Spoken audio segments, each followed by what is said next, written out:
जी श्याम जी। सभी को बहुत बहुत नमस्कार। आप सभी लोगों का इस फेसबुक लाइव कार्यक्रम में बहुत बहुत स्वागत है।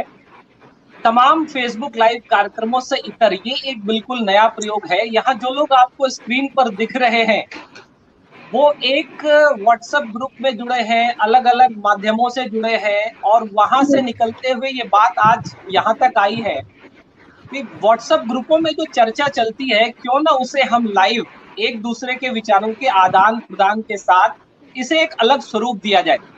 यहाँ दिख रहे सभी लोग पत्रकार हैं, कुछ उस पेशे में बने हैं, कुछ उस पेशे से अलग कहीं और कुछ कर रहे हैं, लेकिन सभी की मूल भावना उसी पत्रकारिता की है।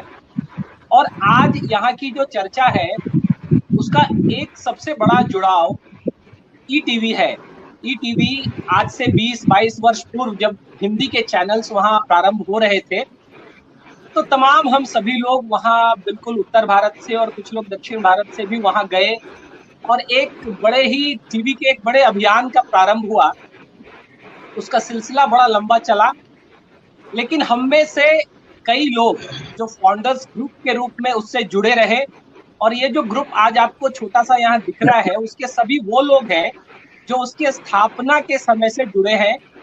आज का मौका एक और विशेष मौका है जिसमें एक फेसबुक पेज का निर्माण हुआ है और हमारे वरिष्ठ मित्र और पूर्व में सहयोगी रहे मैं श्रीमान परमेंद्र जी से आग्रह करूंगा कि बहुत संक्षेप में जो अपना ग्रुप आज उन्होंने क्रिएट किया है और हम सभी लोग उत्साहित हैं वो इसके विषय में बताएं। धन्यवाद श्याम जी। असल में 2 दशक पहले जब ईटीवी की शुरुआत हुई थी तो उस वक्त हम में से ज्यादातर लोगों की ये पहली नौकरी थी। टीवी के बारे में हम लोग बहुत कुछ जानते भी नहीं थे और हैदराबाद में जो कि एक हिंदी भाषी प्रदेश है भी नहीं, पूरी तरह से मिक्स वो चलता है, तेलुगु भी बोलते हैं लोग ज्यादातर, और पहले से जो वहाँ चैनल था वो भी तेलुगु में ही था। तो जब हिंदी के 6 चैनल एक साथ और बाकी जो अलग अलग राज्यों के, गुजराती के, कन्नड़ के, उड़िया के, ये सब चैनल शुरू हुए तो हम सबके सामने एक अजीब तरह की स्थिति थी। अजीब इसलिए कि एक तो सब लोग उत्तर भारत से जाकर के वहां पर एक हिंदी चैनल के लिए काम कर रहे थे और चूंकि परिवार से इतनी दूर पहली बार गए थे तो हम साथ ही एक परिवार के रूप में साथ आए। तो एक अलग तरह का जुड़ाव जिसको बोलते हैं फर्स्ट लव, वो हम लोगों का फर्स्ट लव, पहला प्यार था साथियों के बीच में। वही परिवार थे, वही मित्र थे, उन्हीं के साथ आना जाना। चूंकि ईटीवी में क्या है कि वो फिल्म सिटी की बस चलती है, प्राइवेट, उससे लोग आते जाते नहीं है, तो सफर में भी साथ, आने में, जाने में, खाने में, काम करने में, सब। तो एक लगाव जो ऐसा बना जो फाउंडर्स के बीच में, वो इतना प्रगाढ़ बना, इतना मजबूत बना कि 20 साल के सफर के दौरान हम में से ज्यादातर साथी देश के अलग अलग चैनलों में चले गए और अलग अलग भूमिकाओं को आज भी मतलब अलग अलग भूमिकाओं को जी रहे हैं। लेकिन उनके बीच जो ये ग्रुप, व्हाट्सएप ग्रुप पर जो है एक जुड़ाव बना रहा, वो कभी टूटा नहीं, वो मजबूत ही होता गया। जो लोग इसको आपको मतलब ये जब हम फेसबुक पेज के माध्यम से जुड़ रहे हैं तो जो ग्रुप के बाहर के साथी हैं, जो दर्शक हैं, जो मित्रगण जुड़े हैं, उनको बता दें कमाल की बात कि हमारे व्हाट्सएप ग्रुप में एक रूल है। ये रूल हम लोगों ने खुद बनाया है। रूल ये है कि यहाँ से कोई एग्जिट नहीं करेगा, नाराज हो जाए, नाराजगी के बावजूद रहना यही है, जाना नहीं है कहीं। और जो हमारी चर्चाएं चलती हैं, जाहिर सी बात है हम सभी पत्रकार हैं तो समसामयिक विषयों पर ही हमारी चर्चाएं चलती हैं और बीच बीच में हम लोग उन दिनों को जी भी लेते हैं। उन दिनों को जब जीते हैं तो ठीक है, इस समय हम सभी 40 और 50 के बीच में जो उम्र में हैं, लेकिन तब हम लोग 20 से 30 के बीच में थे और जो एनर्जी थी वही एनर्जी आज भी हम लोग जब आपस में मित्र मिलते हैं या बातें करते हैं तो होती है। तो एक अब क्या है कि जो 2 दशक का जो हमारा अनुभव है, आप अनुमान लगा लें कि ये फाउंडर्स का जो सामूहिक अनुभव होगा वो कितने वर्षों का हो गया है, इस अनुभव का लाभ ग्रुप से बाहर निकलकर बाकी लोगों तक भी पहुंचे। क्योंकि अब हम लोग हर चीज के बारे में, खबरों के बारे में, चुनाव के बारे में, तमाम चीजों के बारे में एक ऐसी सोच हम लोगों के पास आ गई है, एक ऐसा अनुभव आ गया कि हम लोग चीजों को बेहतर समझ सकते हैं, उसके पीछे की राजनीति। जैसे श्याम जी, इस समय श्याम जी का एक कार्यक्रम मुझे याद आ रहा है, वो मतलब क्या था श्याम जी, वो सुर्खियों से आगे। हाँ, सुर्खियों से आगे। हाँ, सुर्खियों से आगे, मतलब कि हेडलाइंस के नाम तो आगे है, लेकिन हम हेडलाइंस के पीछे की भी खबर श्याम जी तलाशते थे। और ऐसे ही हम लोग खबर को जो सूंघते हैं और समझते हैं कि क्या है, उसके पीछे जो है विश्लेषण जो है जब हम करते हैं, एक लाइन की खबर पे आधे आधे घंटे के शो जब हम बनाते हैं, तो उसके पीछे यही अनुभव है, यही जो है वो विशेषज्ञता है। तो हम लोग ये सोच करके इस पेज पर आए कि ये सिर्फ ग्रुप तक न सीमित रहे, एक ज्यादा से ज्यादा लोगों तक पहुंचे। और आज का जो विषय है, आज का विषय हम लोगों ने जो रखा है वो ये है कि राजनीति में जो हम देखते हैं कि पूरे देश में ये चर्चा चलती है, इसलिए हमने जानबूझ करके आप लोगों से जुड़ने के लिए पहले विषय के रूप में इसे चुना कि राजनीति का जो स्तर है, लोग अक्सर बोलते हैं कि पहले क्या राजनीति हुआ करती थी और आज क्या हो गई है, या कई बार हम लोग खुद सुनते हैं तो अफसोस करते हैं कि कैसे लोग बोलते हैं, कैसे नेता बोलते हैं, क्योंकि लोग, देश की जनता उन्हें एक आदर्श के रूप में देखती है, उनकी बातों पर हम लोग चर्चा करते हैं, देश चर्चा करता है। तो इस स्तर को लेकर के किस तरह की स्थितियां बन रही हैं और क्या ये ऐसे ही चलता रहेगा या कोई इसका समाधान हो सकता है, तो इस विषय को लेकर के हम लोगों ने एक पहल की है कि चर्चा करें और लोगों के राय जाने कि वो क्या चाहते हैं, उनकी क्या सोच है। तो श्याम जी के पास मैंने ज्यादा वक्त आपका नहीं लूंगा, श्याम जी आगे बताएंगे आपको। बाकी सभी मित्र अभी जुड़े हुए हैं, जितने आप देख रहे हैं उनसे ज्यादा मित्र अभी अपनी बारी का भी इंतजार कर रहे हैं, तो वो लोग भी आएंगे। बाकी श्याम जी आगे देखिए। बहुत धन्यवाद प्रवीण जी, और आपको विशेष रूप से साधुवाद, जिस तरह से आप एक ग्रुप को जोड़े रखने में सक्रियता के साथ और सभी को एक विचारों की दिशा के साथ, एक अनुशासन के साथ, और ये विचार आपके दिमाग में आया कि आज हम इस रूप में जुड़े, ये भी बहुत अच्छा है। विषय की प्रस्तावना आपने रख दी है, विषय के विषय में जानकारी आपने दी है, लेकिन हम उस पर अपनी चर्चा प्रारंभ करें उससे पूर्व मैं चाहूंगा कि जब भी ईटीवी की बात आएगी और फाउंडर्स ग्रुप की बात आएगी तो हमारे जहन में वो कुछ लोग अवश्य ही आएंगे जो आज हमारे बीच नहीं है, और अपनी इस चर्चा का प्रारंभ हम सभी लोग उनको एक श्रद्धांजलि के साथ प्रारंभ करेंगे। पूरी दुनिया जिन चेहरों को एक बड़े चेहरे के रूप में जानती थी, और रोहित सरदाना, और वो बड़े लोकप्रिय रहे, और पूरी दुनिया को नहीं पता होगा, लेकिन हम लोगों ने उनको खोकर क्या खोया है इसका अंदाजा इस ग्रुप को है। और हम सभी लोग कितने आंसुओं में भीग गए, और कई दिनों तक तो ये विश्वास ही नहीं हो रहा था, और अभी भी ऐसा ही लगता है। ग्रुप में जब चर्चा होती है तो ज्ञानेश जी बार बार कहते हैं कि अभी रोहित का कोई जवाब आएगा और पूरी चर्चा फिर से एकदम तरोताजा और गर्म हो जाएगी।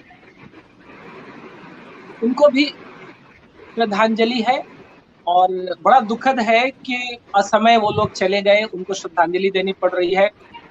एसपी सिंह साहब, सहारा टीवी में, ईटीवी में हम लोगों ने लंबे समय साथ काम किया, उनको भी असमय जाना पड़ा, और हर दिन समाचार मिलता था कि अब ठीक हो रहे हैं, अब लगभग ठीक हो गए हैं, लेकिन काल की क्रूर नियति, उन्हें भी हम सभी के तरफ से श्रद्धांजलि है, और उनके परिजनों के लिए हम लोग शुभकामनाएं करते हैं कि आगे उनको कोई और विशेष कष्ट न हो, उनका जीवन ईश्वर बहुत अच्छे से पार लगाए।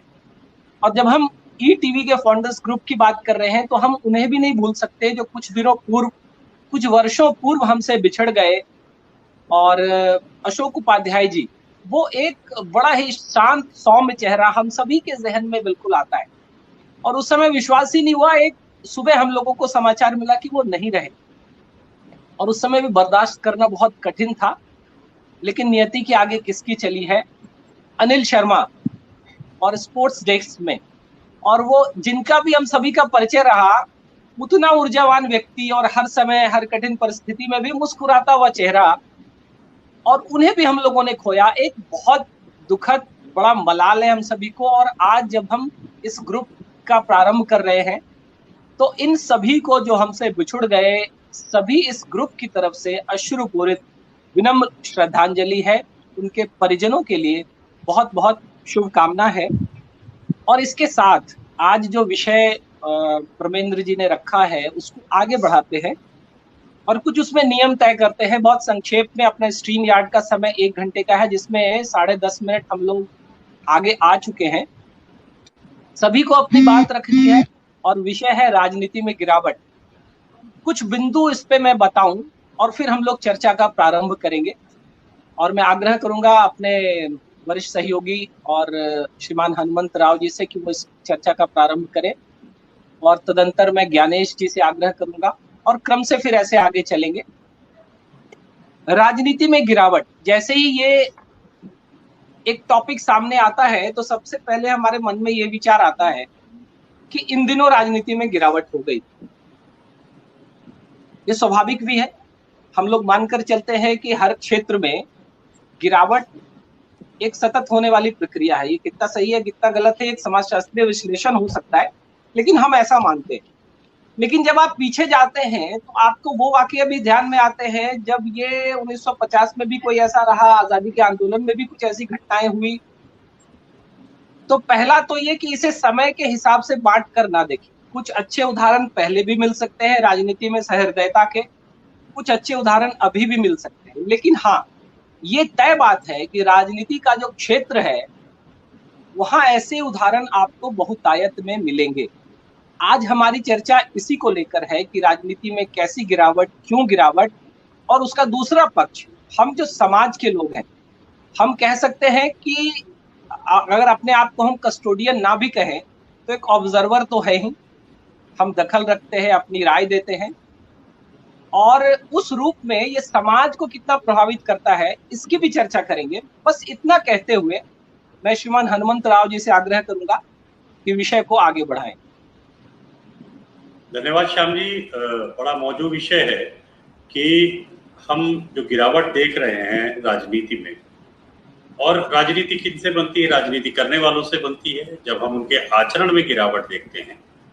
और सबसे बड़ी बात है कि वो जिन इंस्टीट्यूशंस को होल्ड करते हैं जब वो उसकी गरिमा नहीं रखते हैं। कई बार हमें ये कहना पड़ता है कि साहब अमुक अमुक जो है अमुक पद पर है, कम से कम उस पद की गरिमा रखा जाए। अगर बहुत खुल के बोलूं तो हालिया उदाहरण है जब माननीय प्रधानमंत्री एक गैर राजनीतिक कार्यक्रम में यास तूफान से पीड़ित लोगों के लिए क्या पुनर्वास हो, कितना नुकसान हुआ है, इसका जायजा लेने के लिए जब गए तो पश्चिम बंगाल के मुख्यमंत्री ममता बनर्जी नहीं है। देखिए, कटिंग अक्रॉस पार्टी लाइंस एक गरिमा होती है कि देश का प्रधानमंत्री आया है और मुझे अपने राज्य का प्रतिनिधित्व करना है। राजनैतिक विचारधारा या सोच वो कुछ भी हो सकती है, लेकिन जब हम संवैधानिक पदों पर बैठे हों तो उस संवैधानिक पद की जो वर्टिकल्स हैं उनको फॉलो करना हमारे लिए बहुत जरूरी होता है, क्योंकि ये देश एक संघीय ढांचे का देश है और न केवल संघीय ढांचे के प्रमुख की ये जिम्मेदारी होती है, बल्कि उस संघीय ढांचे के परिवार के सारे सदस्यों की ये जिम्मेदारी होती है कि वो उस संघीय ढांचे के स्वरूप को बरकरार रखें। केंद्र की अपनी अहमियत है और राज्यों की अपनी अहमियत है। उसी प्रकार से मैं दूसरे पक्ष में कहता हूं कि अगर ये संवाद हो गया होता कि अमुक अमुक जगह पर ऐसी ऐसी मीटिंग है और इनको न्योता दिया जा रहा है, तो हो सकता है कि अगर किसी को कोई आपत्ति अनापत्ति होती तो उसका प्रकटीकरण वो निजी रूप में करते। कम से कम देश की 130 करोड़ जनता के बीच में एक ऐसा उदाहरण नहीं जाता जो नहीं जाना चाहिए। ये तो सिर्फ देश की बात हुई, लेकिन जब हम इसको दुनिया के परिप्रेक्ष्य में देखते हैं तो दुनिया में जो भारत का लोकतंत्र है उसको बहुत सम्मान की दृष्टि से देखा जाता है। और इस तरह के जो उदाहरण हैं जहां कि राज्य और केंद्र के बीच में वैचारिक मुद्दों पर नहीं बल्कि प्रोटोकॉल की जो जरूरतें हैं या प्रोटोकॉल को जो फॉलो करना है उस पर भी अगर इस तरह की घटनाएं होती हैं तो निश्चित रूप से ये दुनिया के दूसरे देशों के लिए भी जहां अभी लोकतंत्र नहीं है या लोकतंत्र की संभावना है उन देशों के लिए भी ये बड़ा एक विचारणीय प्रश्न हो जाता है। इस लिहाज से राजनीति में सिर्फ शुचिता की जरूरत नहीं है बल्कि शुचिता के साथ अच्छे आचरण की भी जरूरत है। जैसा श्याम जी ने कहा कि जो राजनेता हैं वो हमारे लिए रोल मॉडल होते हैं, तो आखिर वो क्या रोल मॉडल हमारे सामने रख रहे हैं, इस बात को बेहद गंभीरता से सोचने की आवश्यकता है। पद की गरिमा, हर रोल की गरिमा और किस प्रकार से हमें अपने आप को कंडक्ट करना है, यह सोचना हर पक्ष का एक दायित्व है। पार्टी लाइन कुछ भी हो सकती है, विचारधारा कुछ भी हो सकती है, लेकिन सार्वजनिक जीवन में एक जो न्यूनतम आचरण की मर्यादा है उसको बनाए रखना आज के समय में बहुत मौजूद है। यदि ये आचरण बना रहता है तो कभी कभी बहुत सारे बीच के रास्ते निकलते हैं और उन बीच के रास्तों से कहीं ना कहीं जनता का भला होता है, जनतंत्र मजबूत होता है। तो हमारी अपेक्षा हमारे राजनेताओं से या लोकतंत्र में जीने वाले हर प्राणी से हमेशा यही होगी कि वह अपने सार्वजनिक जीवन के आचरण को शुचिता और शुचिता के साथ में एक जिसको कहते हैं कि स्वीकार्यता, आदर्शवादिता अगर ना भी हो तो कम से कम स्वीकार्यता हो, इस पहलू पे लोग ध्यान देंगे। श्याम जी, ये एक छोटी सी बात रख के मैं चाहूंगा कि हमारे और भी साथी इस पे अपनी राय रखें। बहुत आपने संक्षेप में बहुत गहरी बातें कही हैं राव साहब। जो विरोध है और आपत्ति है वो द्वेष और नफरत में ना बदल जाए। और एक जो आपने एक बात कही ना कि न्यूनतम आचरण की मर्यादा, वो अपनी संस्कृति में हम लोग कहते हैं कि लोकाचार, सत्याचार और शिष्टाचार, इन तीनों ही आचार का बहुत ही लोग ध्यान रखते हैं और राजनीति में उसकी सबसे अधिक अहमियत है। ऐसा नहीं जब देखने को मिलता है तो मन खट्टा होता है और राजनीति, पूरी राजनीति से ही कहीं ना कहीं लगता है कि ये एक ऐसी जगह है जहां अच्छे लोगों को नहीं जाना चाहिए। हालांकि अच्छे उदाहरणों की भी कमी नहीं है। वही प्रधानमंत्री जब उड़ीसा जाते हैं तो वहां के मुख्यमंत्री उनको रिसीव करने आते हैं और बहुत अच्छी तरीके से बात होती है।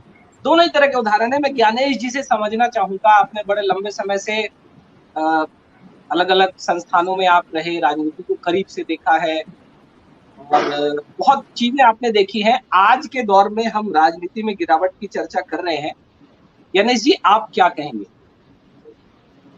श्याम जी, पहले तो ईटीवी के सभी मित्रों को नमस्कार और ढेर सारा प्यार, और यही प्यार बना रहे, हम यही कोशिश करेंगे। दो बातें स्पष्ट करना चाहूंगा इसमें कि देखिए, जो हम लोग टॉपिक पर डिस्कशन कर रहे हैं कि राजनीति में गिरता हुआ स्तर, तो हमें समझना पड़ेगा कि राजनीति है क्या। आज के दौर में राजनीति है क्या। पहले राजनीति एक समाज सेवा होती थी, सामाजिक कार्य के रूप में देखा जाता था। राजनीति मतलब कि आप समाज के हित के लिए जा रहे हैं। आज के मौजूदा परिवेश में राजनीति एक उद्योग बन चुका है। इसमें पहले शाह वाले लोग, पैसे वाले लोग, अगर आप एडीआर का आंकड़ा लें, चाहे आप खुद लोकसभा में आप काम करते हैं, आप पत्रकार हैं, आप संपादक हैं, अगर आप आंकड़ा निकालेंगे तो एक भी आदमी आपको वहां पर गरीब तबका नहीं मिलेगा। जबकि हमारे देश की आबादी क्या है हम सब जानते हैं और वहां पर क्या आर्थिक स्थिति है हम सब जानते हैं। दो बातें स्पष्ट हैं, राजनीति में गिरावट नहीं आई है। पहले आज से 15 से 20 साल पहले राजनीति का अपराधीकरण पर चर्चा होती थी, याद करिए। आज के दौर में भले ही हम लोगों ने इस टॉपिक को उठाया है कि गिरता हुआ स्तर, जबकि ये टॉपिक है नहीं। राजनीति में गिरता हुआ स्तर, नैतिकता, ये सब बातें कब की गौन हो चुकी है। मीडिया से, समाज से, चर्चाओं में, बहसों में अब इन पर कोई बहस करता नहीं है। ये अच्छी बात है कि धर्मेंद्र जी और हम सब लोगों ने मिलकर इस चर्चा को प्रारंभ किया। तो मैं स्पष्ट कर दूं कि देखिए, राजनीति क्या है। हमारा लोकतंत्र बहुत लंबा नहीं है, 70 साल का लोकतंत्र है। आजादी के पहले सभी लोग राजनीति तो करते नहीं थे, सब लोग समाज सेवा थे और आंदोलनकारी स्वतंत्रता के लिए आंदोलन कर रहे थे। तो कोई भी वहां पर राजनीति करने वाला नहीं था। आजादी के बाद अगर आप 20 साल तक देखें तो नेहरू जी आए, सबको राजनीति करना सिखाया। आप चर्चा करेंगे तो आप सोचिए कि राजनीति जब हमारे देश आजाद हुआ तो कौन थे वो? राजनीति करने वाले तो कोई थे नहीं, क्योंकि हम लोगों ने देश को आजाद करा था, आपस में राजनीति तो करनी थी नहीं। राजनीति का असर तो आप देखेंगे कि 70 के दशक के बाद से उसमें गिरावट आती गई। हम पहले अपराधीकरण की चर्चा करने लगे और बाद में आज देखिए जो हम लोग चर्चा कर रहे हैं, मेरे हिसाब से मौजूद नहीं है आज की तारीख में। इसका कोई अस्तित्व नहीं है कि हम इस पर चर्चा करें। अच्छी बात है, हम पत्रकार हैं, हम किसी भी टॉपिक पर चर्चा करेंगे। दूसरी बात, राव साहब ने जो कहा, जो कही बात की, उड़ीसा के मुख्यमंत्री ने ये बड़ा वेलकम किया। उड़ीसा में जब वो राहत कार्यों के लिए प्रधानमंत्री ने बैठक बुलाई थी, वहां विपक्ष के नेताओं को नहीं बुलाया गया। और पश्चिम बंगाल में जो प्रधानमंत्री ने बैठक बुलाई थी, उसमें विपक्ष के नेताओं को बुलाया गया था। तो राजनीति में जब 2 स्तर का कार्यक्रम होगा तो जाहिर सी बात है क्रिया के पीछे कि आगे प्रतिक्रिया होती है, और हम जानते हैं कि ये उनका एक अलग विषय।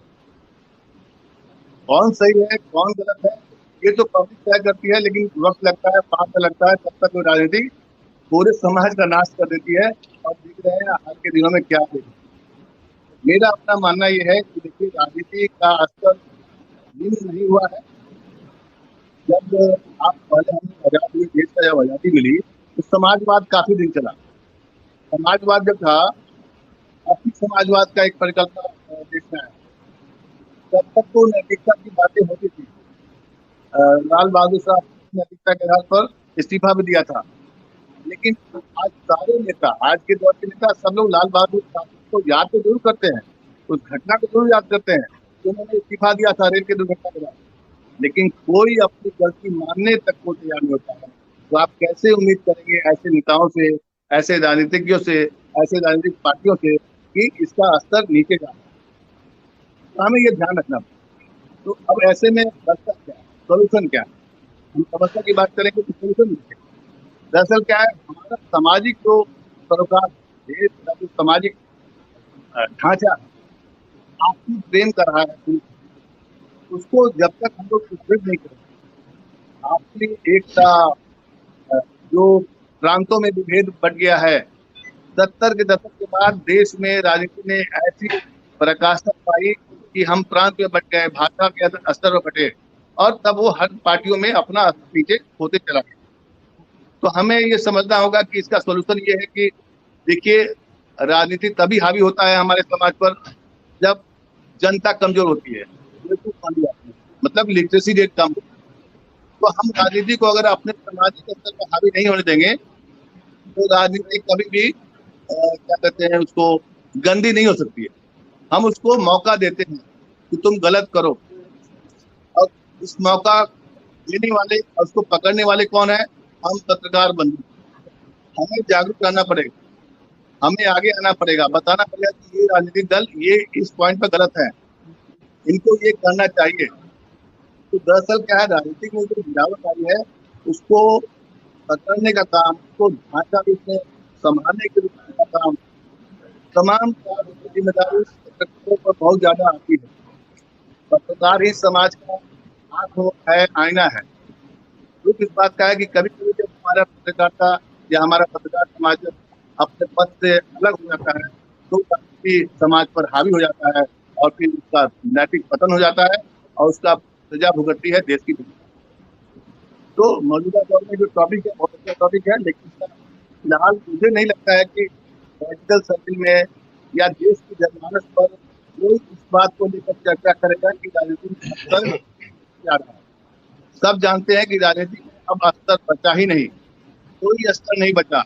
सबसे निचले स्तर पर राजनीति होती है, पहले भी होती रही है, आज भी हो रही है, कोई नई बात नहीं है।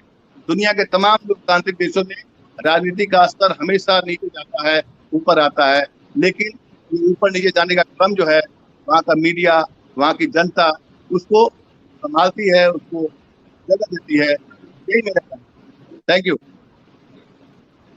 बहुत अच्छा ज्ञानेश जी, मुझे लगता है कि इस पूरी चर्चा में जो कुछ रोचक बातें सामने आनी चाहिए थी, पत्रकारिता की भूमिका, जनता कितनी जिम्मेदार, वो सारी बातें आप लेकर आए हैं। मैं आगे आग्रह करूंगा परमेंद्र जी से और उनकी प्रमेंद्र जी अगर जुड़ रहे हो तो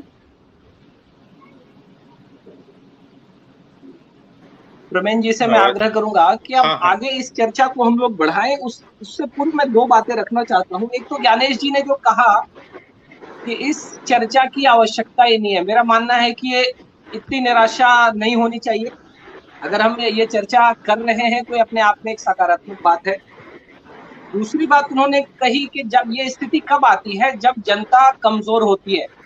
मैं स्वीकार करता हूं, मेरा मानना है कि समाज एक बड़ी अवधारणा है, वहां कमजोरी होती है तो छोटे अंग उपांग ज्यादा मजबूत होते हैं। समाज कमजोर हुआ, पत्रकारिता का कितना बड़ा योगदान है। पीछे 20 वर्षों के जिस कालखंड में हम लोग जुड़े और एक साथ रहे, उसमें टीवी के आने के बाद वो चीजें अधिक हाईलाइट हुई या उन चीजों को अधिक सामने लाया गया, तो टीवी की एक बड़ी भूमिका रही। अच्छी बातों को खबर नहीं माना जाता, जो गलत बात है, नकारात्मक बात है, ऐसी कोई घटना दुर्घटना है, उसी को सामने लाया जाता है। इस कारण से भी मनोभाव ऐसा बनता है कि सब बेड़ा ही गर्क है।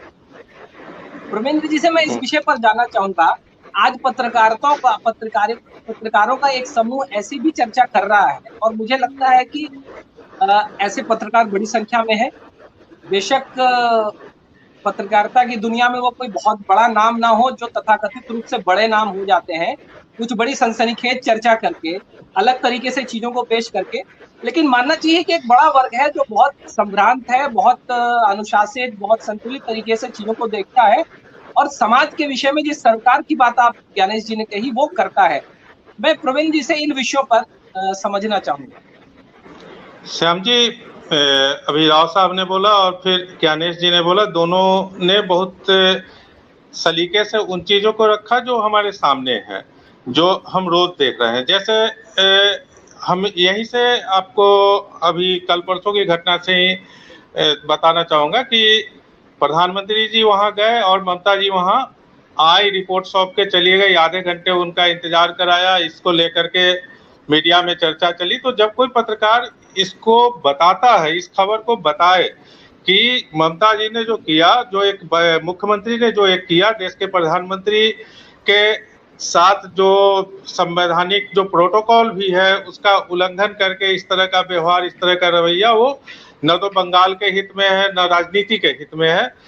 वो तो साथ में हमें देखना पड़ेगा कि पहले किस तरह के आदर्श हमारे सामने आए। 2013 में जो है नेशनल इंटीग्रेशन काउंसिल की मीटिंग थी, प्रधानमंत्री मनमोहन सिंह ने बुलाई थी, मोदी जी ने उस मीटिंग को स्किप किया था।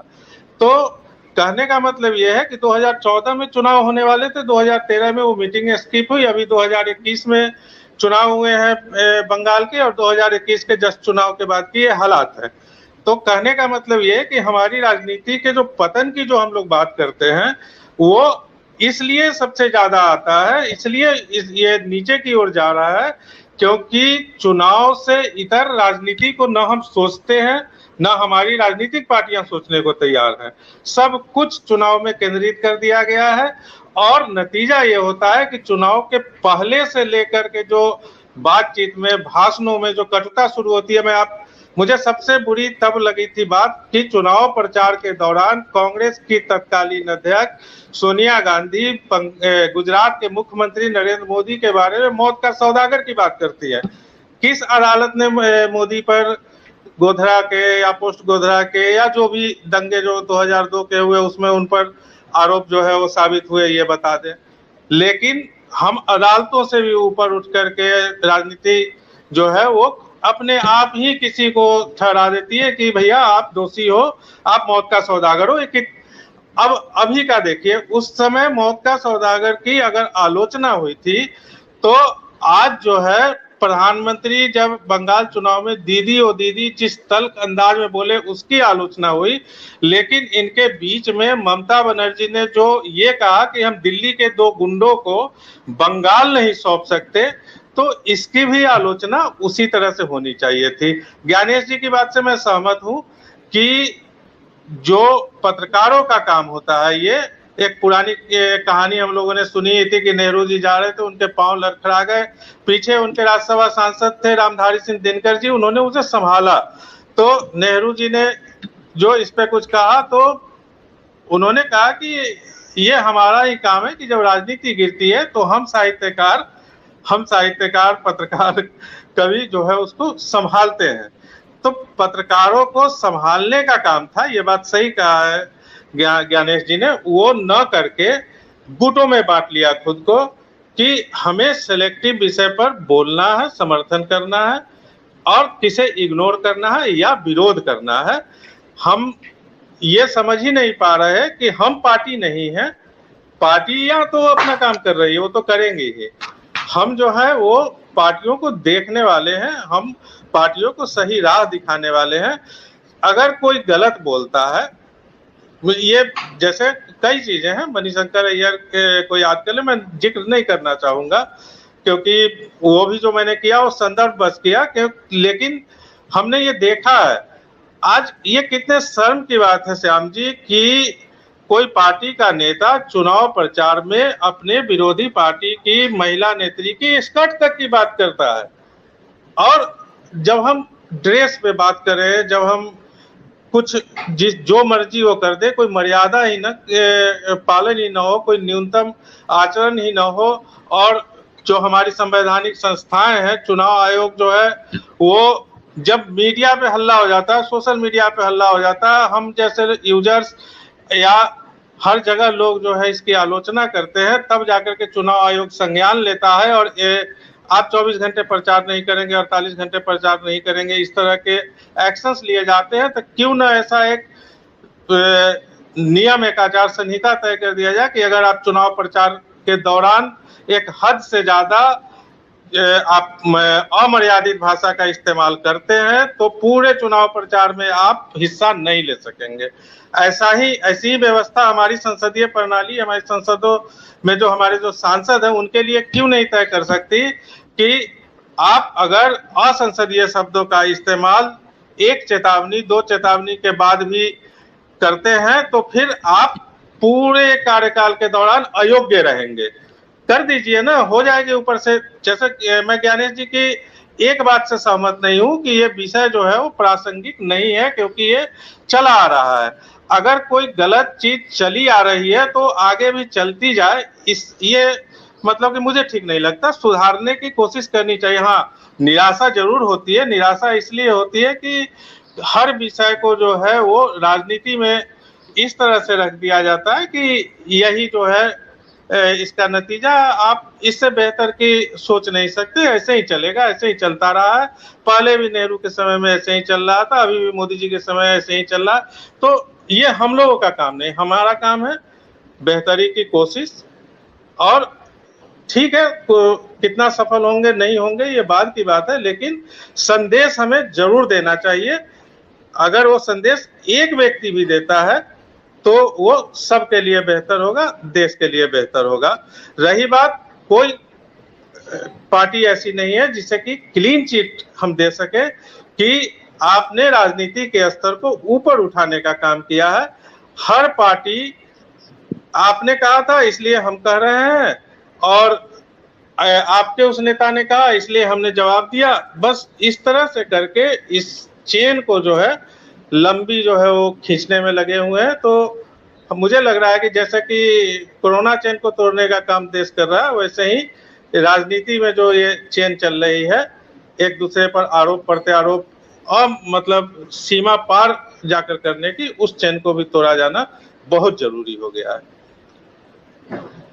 बहुत धन्यवाद कुरबेन जी। मुझे लगता है आपने बड़ी कुछ विशेष बातें बताई है कि जब सिलेक्टिव क्रिटिसिज्म होता है, ममता बनर्जी जब ऐसे 2 लोगों को ये कहती हैं कि बाहर से आए हुए गुंडे हैं और तब उसको लेकर ऐसी ही प्रतिक्रिया नहीं होती तो एक अलग ही विचार उत्पन्न होता है। और जहां तक मैं समझ पा रहा हूँ, ये selective criticism, selective raising of topics, ये भी बहुत बड़ा कारण है।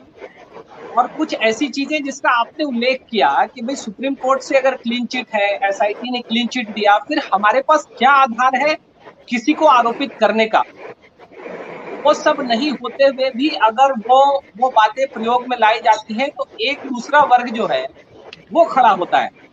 फिर उधर से भी निरर्थक बातें, उलझुल बातें आती हैं और ये क्रिया प्रतिक्रिया का एक ऐसा लंबा सिलसिला चलता है जिसका अंतिम छोर आप कहीं पा नहीं सकते और वो दिशा क्या होगी ये भी तय नहीं हो पाता, तो अब इसमें कौन जिम्मेदार और पहले कौन जिम्मेदार, ये अंतहीन बहस है। लेकिन आज हम लोग यहाँ जुड़े हैं यह मानते हुए कि हम समाज के एक, जिसको कहते हैं हिंदी में बड़ा अच्छा शब्द है, दीप शिखा, जिसके प्रकाश में सभी चीजें दिखती हैं। जो बातें हम सभी लोग प्रकारांतर से कह रहे हैं कि भाई हम लोग एक समाज के संभ्रांत विचारवान नागरिक होने के नाते, पत्रकार होने के नाते हमें सभी चीजों को संतुलित रूप से देखना, समझना और प्रतिक्रिया करनी होगी। मुझे लगता है इसी बहस के लिए हम लोग यहाँ जुड़े और हम सभी के अभिन्न मित्र उत्पल देव कौशिक और इस पूरी टीम को एक रखने में, उसे ऊर्जा और गति देने में उत्पल आपका अनन्य योगदान है और हम सभी लोग जुड़े हैं तो एक बड़ा कारण आप हैं। इस विचार पर, चूंकि आप बहुत सूक्ष्म विचारक भी हैं, वो हम सभी लोगों ने ग्रुप में देखा है, बहुत चीजों को बड़ी बारीकी से और उसके हर आयाम से, और मुझे लगता है कि जितनी स्पष्टता और जितनी निष्पक्षता से उत्पल आप सोचते हैं उतना साहस हम लोग नहीं कर पाते। आज हम लोग भी जानना चाहेंगे आपसे कि क्या विचार है। सबसे पहले तो सभी माननीय मित्रों को मेरा नमस्कार और ईटीवी फाउंडर्स ग्रुप से जुड़े रहने के लिए और सबको जोड़े रखने के लिए सभी का तहे दिल से स्वागत है, और अपने पुराने मित्रों को जो हमें छोड़कर जा चुके हैं उनके लिए श्रद्धांजलि। तो बात यह है कि राजनीतिक के स्तर में जो गिरावट है, पहले थी या नहीं थी या आगे होगी, या जैसे ज्ञानेश जी ने कहा कि और भी लोकतंत्र देश है वहां पे भी है, ये रहेगा। लेकिन जैसे एक राजनीति में जैसे एक कोई संस्था या ऑर्गेनाइजेशन होता है, उसके कोड ऑफ कंडक्ट होते हैं, तो मुझे लगता है कि राजनीति में समय के साथ अब कोड ऑफ कंडक्ट की भी जरूरत है। चाहे वो सांसद अपने लिए खुद कानून बनाकर लाए, चुनाव आयोग लाए या सुप्रीम कोर्ट लेकर आए, तो कहीं ना कहीं एक कोड ऑफ कंडक्ट की जरूरत है। वैसे ये ठीक है कि ममता ने क्या किया या नवीन पटनायक ने अच्छा उदाहरण पेश किया, या नेहरू जी ने क्या किया, गांधी ने किया, ये तो अनवरत सिलसिला रहेगा। और कोई भी ये सोचकर नहीं करता कि उस समय नेहरू ने इतना ध्यान भी नहीं होता होगा कि नेहरू ने उस समय 65 में ऐसे किया होगा, वो मीटिंग का बहिष्कार किया होगा, या मोदी ने एनआईसी की मीटिंग का बहिष्कार किया होगा। ये हमें भी बाद में पता लगता है पत्रकार लोगों को कि आजकल चूंकि सूचना क्रांति का दौर है कि पुरानी चीजें कब क्या हुई तो वो 2 मिनट में निकल के आ जाती है। तो उन पर ना जाकर अगर ये देखा जाए कि सबसे बड़ी बात है कि पत्रकारों का स्टैंड, क्योंकि राजनीति में सिर्फ राजनीति नेता नहीं करते, उसमें अब आज के समय में अब उसमें एक तरह से भागीदारी जनता की, पहले जनता की भागीदारी सिर्फ वोट देने तक थी कि ठीक है हमने वोट दे दिया, ठीक है, नहीं दिया कोई फर्क नहीं पड़ता, दे भी दिया तो हमारा क्या जाएगा, ऐसा नहीं होता। और पत्रकार लोग तो शुरू से जुड़े रहे हैं। पत्रकार अगर राजनीति पहले जुड़े थे, लेकिन अब पत्रकार लोग ज्यादातर राजनीति करने लगे। अब उसमें सबसे बड़ी फैक्टर आ गया है कि पहले एक विचार था, उस विचार ही करीब 30-40 साल चला, दूसरा विचार नहीं था, उस विचार को पनपने में भी इतने साल लगे, तो बाद में जाके 2 विचारों को एक विरोधाभास रहा या उनमें एक टकराव रहा, बीच में जैसे बताया समाजवाद रहा। तो हर तरह का एक वाद आता है, हर अपनी सोच से वो चलाता है, कहीं उसको एक्सेप्टेंस मिलती है, कहीं नहीं मिलती, किसी को देश में मिलती है, किसी को छोटे से प्रांत में वहां तक सीमित हो जाता है। तो हमको वो, और आजकल तो राष्ट्रवाद है जिसमें हर आदमी 2 खेमों में बट चुका है, और वो स्तर सिर्फ इसलिए है कि राजनीति में पहले जो राजनीतिक लोग थे कि अगर ये कहते थे राजनीति नहीं समाज सेवा करने आए, कहना गलत है। पहले भी लोग राजनीति करने आए थे, जो समाज सेवी थे वो भी राजनीति करते हैं, और बिना राजनीति के ना तो समाज सेवा हो सकती, और आप सिर्फ समाज सेवा करेंगे तो राजनीति नहीं कर पाएंगे, आप सिर्फ एनजीओ चला सकते हैं। तो राजनीतिक स्तर पहले भी ऐसा ही था, या लोगों को नहीं पता था, या अब ज्यादा हो गया है। अब क्योंकि बिल्कुल फास्ट एंड फ्यूरियस टाइप का मामला है कि आजकल मोबाइल है, टीवी है, सब कुछ है। सबसे बड़ी बात, आजकल आदमी में पेशेंस नहीं है, धैर्य नहीं है, आगे बढ़ने के लिए बिल्कुल भी धैर्य नहीं। हर आदमी 2 मिनट में मैगी नूडल्स की तरह बनाना चाहता है कि 2 मिनट में वो हाईलाइट हो जाए, लोग जाने, चाहे वो नेगेटिविटी के लिए जाने या पॉजिटिविटी के लिए। पॉजिटिविटी में बहुत टाइम लगता है, नेगेटिविटी में 2 है। मिनट में लगता है। आप जैसे पूरे कागज ब्लैंक पेपर ले लें व्हाइट, उसमें एक ब्लैक पॉइंट कहीं कोने में रख दे, अब पूछे इसमें क्या है, कोई ये नहीं बताएगा ये व्हाइट पेपर है, वो उसी पॉइंट पे जाके करेगा कि यहाँ ये ब्लैक है, तो वो नेगेटिविटी उसमें दिखती है। तो वही पत्रकारों को आजकल दिख रहा है कि इंस्टेंटली क्या करना है, क्या कमी है उसको लेना, वही उसी तरह की डिबेट जब तक वो मसालेदार ना हो, सेंसेशनल ना हो, तब तक लोग जुड़ेंगे नहीं। तो पब्लिक का टेस्ट भी वही हो गया है। एक जैसे कहते हैं ना, एक बचपन में होता है कि क्राइम टाइप में, हाथ में आपके पास गन है और ये वो फाइटिंग टाइप में, तो उसी तरह का आदमी एक सनसनीखेज जाना जाता है। खबरों से अब उसे ताल्लुक नहीं है, खबर आती है जो आती है वो चली भी जाती है। तो उसमें रोल जो है वो फैक्टर भी पत्रकारों का भी है जो उससे जुड़े हुए हैं, क्योंकि वो सही चीजें नहीं इंटरप्रेट करते हैं, सिर्फ गलत चीजों को ही या उस सेंसेशनल चीजों को ही लेकर आते हैं। तो ये स्तर तो पहले भी था, है और हो सकता है आगे भी रहेगा, लेकिन राजनीति स्तर में अब मैं किसी का नाम नहीं लूंगा कि किसने क्या कहा या ये तो एक है, लेकिन मोदी साहब ने भी एक बार बोला था संसद में कि चुनाव आते हैं, चुनाव के समय 1-2 महीने का पीरियड होता है जिसमें तल्खी भी हो जाती है, और वो ठीक है तल्खी हो जानी चाहिए, लेकिन बाकी लोगों को भी अपने कोड ऑफ कंडक्ट का ध्यान रखना चाहिए कि बिलो द बेल्ट नीचे आके बात ना की जाए। खाली ये मोदी साहब ने पहले क्या किया या अब नहीं कर रहे हैं, वो संवैधानिक पद पर है, या बाकी और लोग भी संवैधानिक पद पर है, उनको भी सोचना चाहिए, चाहे वो विपक्ष के नेता हो या हो सकता है इस समय सत्ता में नहीं हो, लेकिन अगर सत्तारूढ़ विपक्ष भी है कहीं तो उनको भी इन चीजों को देखना चाहिए। तो ये आपसी समन्वय का है, लेकिन अब ज्यादातर क्या है कि लोगों में वजूद की बात आ गई है, कि राजनीतिक वजूद ये लगने लगा है कि हमारा एक वजूद जो था वो हमारा एक औरा बना हुआ था 20, 40, 50 साल का, या एक छोटे से स्टेट का भी किसी का 20-25 साल, वो टूट रहा है। तो टूटने की वजह से राजनीतिक दल या एक पक्ष नहीं है या एक दल नहीं है, वो समय के साथ चेंजेस हैं। लोगों की लिटरेसी, जैसे उन्होंने कहा लिटरेसी नहीं थी, लेकिन लिटरेसी बढ़ी है समय के साथ। आज मीडिया है, इतना सोशल मीडिया हो गया, खाली सोशल मीडिया पे नहीं है कि सिर्फ IT सेल है या और लोग पार्टी के लोग जुड़े, सोशल मीडिया पे हर तरह का आदमी है। एक रेडी वाला अगर वो लिखना भी जानता है पनवाड़ी, तो वो भी अपनी राय रखता है, एक पत्रकार भी रखता है, एक डॉक्टर भी रखता है, बिजनेसमैन भी रखता है। और सच बताओ तो पत्रकारों से बहुत अच्छे लिखने वाले लोग गैर पत्रकार लोग हैं जो वहां लिखते हैं और बहुत अच्छा लिखते हैं। तो आजकल एक बन चुका है, कोई अच्छा लिख रहा है अगर आपके फेवर का है तो साहब उस तरफ के हैं, अगर आप इस फेवर के हैं तो साहब अलग। लेकिन हमको ये देखना चाहिए खाली राजनीतिक स्तर यहाँ पे नहीं है कि आपका देश का लोकतंत्र क्या है, आपका स्तर जो है, आप इंटरनेशनल भी अगर आपकी राजनीति यहाँ पर है तो आपका स्तर की लड़ाई स्थानीय यही होनी चाहिए। लेकिन कई लोग जो है उसको इंटरनेशनल लेवल पे जाके है कि मेन मोटो है कि उसको बदनाम करो। अगर नाम नहीं कर सकते खुद भी तो बदनाम तो हो जाओ, कम से कम नाम तो होगा। लेकिन आप किसी व्यक्ति या किसी पार्टी को लेकर, राजनीति को लेकर आप कर सकते हैं, लेकिन उसके साथ देश के साथ खिलवाड़ करना ये कहीं भी उचित नहीं है। लेकिन पर्टिकुलरली यही है कि आप स्तर तो मेंटेन रखना ही पड़ेगा, लेकिन उसके लिए कोड ऑफ कंडक्ट कहीं ना कहीं जरूरत है। धन्यवाद। बहुत बहुत बहुत धन्यवाद उत्पल। मुझे लगता है कि जिन बहुत व्यवहारिक बातों की चर्चा होनी चाहिए थी वो आप इसमें लेकर आए हैं, और एक बड़ी गंभीर बात आपने कही है कि राजनीति में भागीदारी बढ़ी है, जिसकी चर्चा होती है राजनीति शास्त्र में कि पार्टिसिपेटरी डेमोक्रेसी, एक ऐसा लोकतंत्र जिसमें केवल लोग चुनाव में हिस्सा ना ले बल्कि पूरे समय सरकार की आलोचना करें या समर्थन करें वो अलग विषय है, लेकिन पूरे समय नजर है। और ये लोकतंत्र के लिए शुभ संकेत है। जिस तरह का युवा डेमोग्राफी अभी हमारी है वो बहुत अच्छी बात है।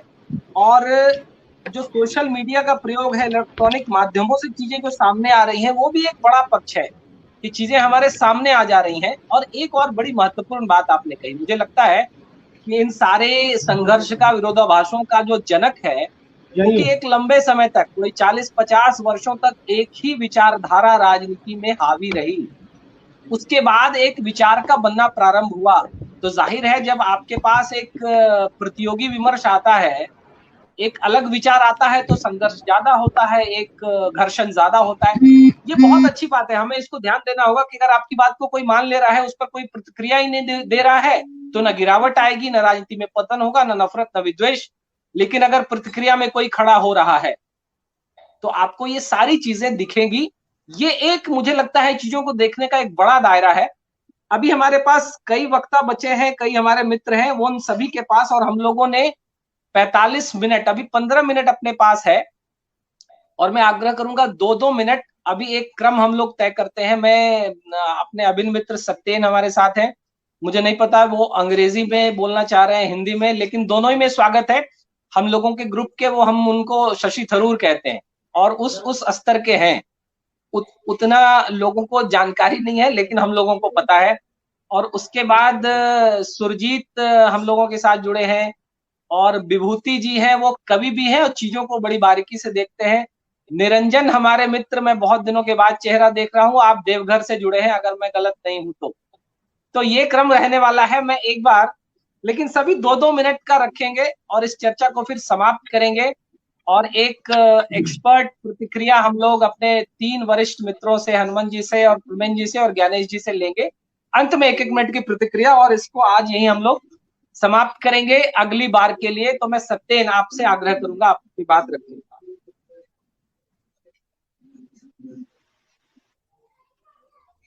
आपका ऑडियो म्यूट है सत्येन।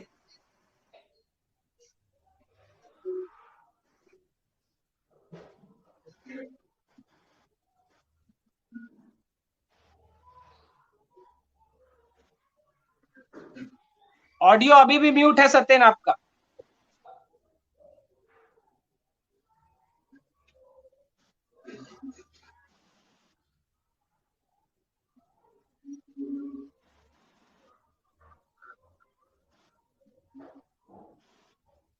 Satyen, your audio is still mute.